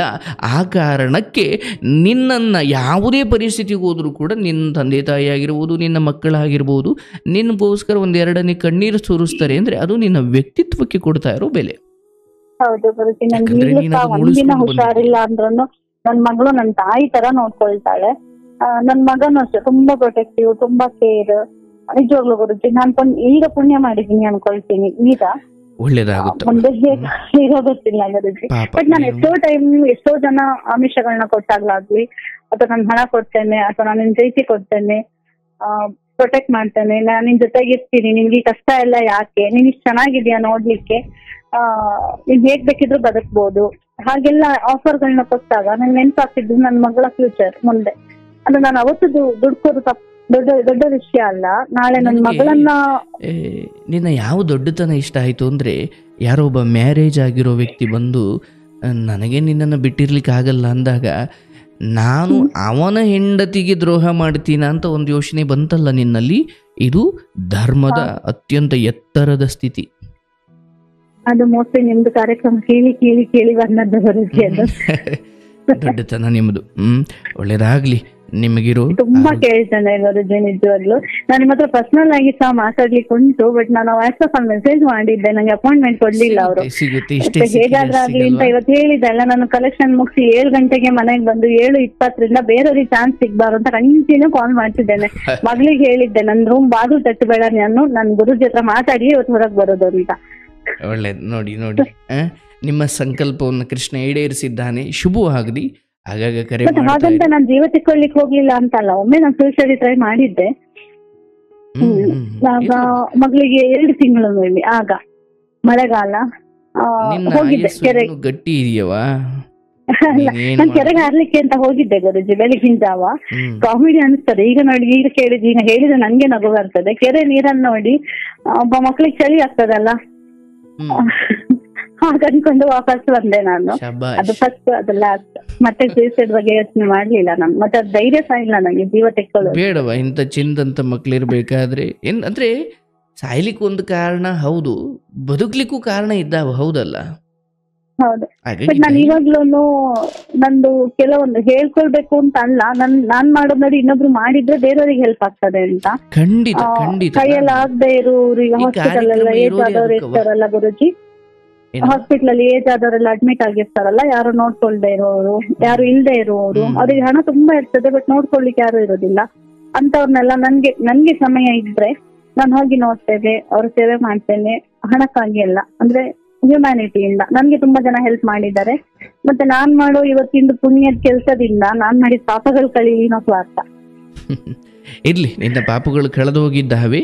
ಒಂದೇ ಒಂದು ವಿಚಾರ, ನಿನ್ನ ಮಕ್ಕಳ ಬದುಕು ನಿನ್ನ ಕಣ್ಣು ಮುಂದೆ ಉಜ್ವಲವಾಗಿರುತ್ತೆ. ನಂಗೆ ಅದು ಬೇಕು ಗುರುಜಿ. ನಂಗೆ ಹೆಚ್ಚು ಆಯಸ್ ಬೇಡ.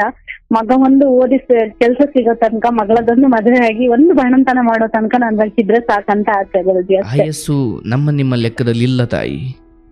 ನಾನು ಬೇಡ್ಕೊಳ್ಳೋದು ದೇವ್ರ ಹತ್ರ ಅದನ್ನೇ, ದಿನಾ ಕೃಷ್ಣನ ಹತ್ರ ಹೋಗಿ ಬೇಡ್ಕೊಂಡು. ಏನೂ ಇಲ್ಲದ ನೀನು ಬದುಕೊಂಡು ಬಂದಿದ್ದೀಯಾ, ಎಲ್ಲ ಓದಿರೋ ನಿನ್ನ ಮಕ್ಳಿಗೂ ಏನೋ ಒಂದು ಬರ್ದಿರ್ತಾನೆ. ಅದನ್ನ ನಾವು ಅಂದಾಜು ಮಾಡ್ಬೋದು, ಆಸೆ ಪಡ್ಬೋದು, ಬಟ್ ಹಠ ಹಿಡಿಯೋಕ್ಕಾಗಲ್ಲ. ಅವತ್ತು ನನ್ ಗಂಡ ನಿಂಗೆ ಮಾತು ಕೊಟ್ಟಿದ್ದೆ, ಮಕ್ಳನ್ನ ಬೀದಿಗೆ ಬಿಡ್ಬೇಡ ಅಂತ ಹೇಳಿ ಮಾತು ತಗೊಂಡಿದ್ರು ಅವ್ರು ನನ್ನ ಹತ್ರ ಸಾಯುವಾಗ. ನಾನು ಹಾಗ್ ಮಾಡಿ ಹೋಗ್ಬಾರ್ದಂತ, ಅದ್ ಮಾತು ಉಳಿಸ್ಕೊಂಡು ನಾನು ಹೋಗ್ಬೇಕು. ಆಗ ಮೋಸ್ಟ್ಲಿ ಅಲ್ಲಿ ಅದ್ರ ಸಿಗ್ಬೋದಲ್ವಾ ಅನ್ನೋ ಆಸೆ ಗುರುಜಿ. ನೀನು ಅದರಲ್ಲಿ ಯಶಸ್ವಿ ಆಗಿದ್ದೀಯಾ, ನೀನು ಒಳ್ಳೇದಾಗ್ಲಿ. ಆಗ ಕರೆ ಮಾಡ್ತಾ ಇರಿ. ಶುಭವಾಗ್ಲಿ ತಾಯಿ. ಥ್ಯಾಂಕ್ ಯು ಗುರುಜಿ. ನಂಗೆ ಪರ್ಸನಲ್ ಅಪಾಯಿಂಟ್ಮೆಂಟ್ ಬೇಕು ಗುರುಜಿ. ಸರಿನವಾ, ಆಯ್ತು. ಇದಕ್ಕೆ ಒಂದು ಮೆಸೇಜ್ ಮಾಡಿ, ಇದೇ ನಂಬರ್ಗೆ ನಿಮಗೊಂದು ಸಮಯವನ್ನ ಕೊಡ್ತಾರೆ, ಮಾತಾಡೋಣ. ಓಕೆ, ಥ್ಯಾಂಕ್ ಯು ಗುರುಜಿ. ನಿನ್ನ ಮಕ್ಕಳಿಗೆ ಒಳ್ಳೇದಾಗ್ಲವ, ಶುಭವಾಗ್ಲಿ.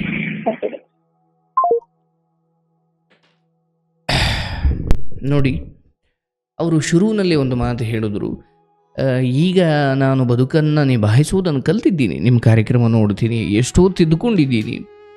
ಆದರೆ ನನ್ನ ಕತೆ ಇನ್ನೊಂದು ಯಾರೋ ಹೆಣ್ಣುಮಗಳು ಬದುಕಿಗೆ ಉಪಕಾರ ಆಗಬಹುದು.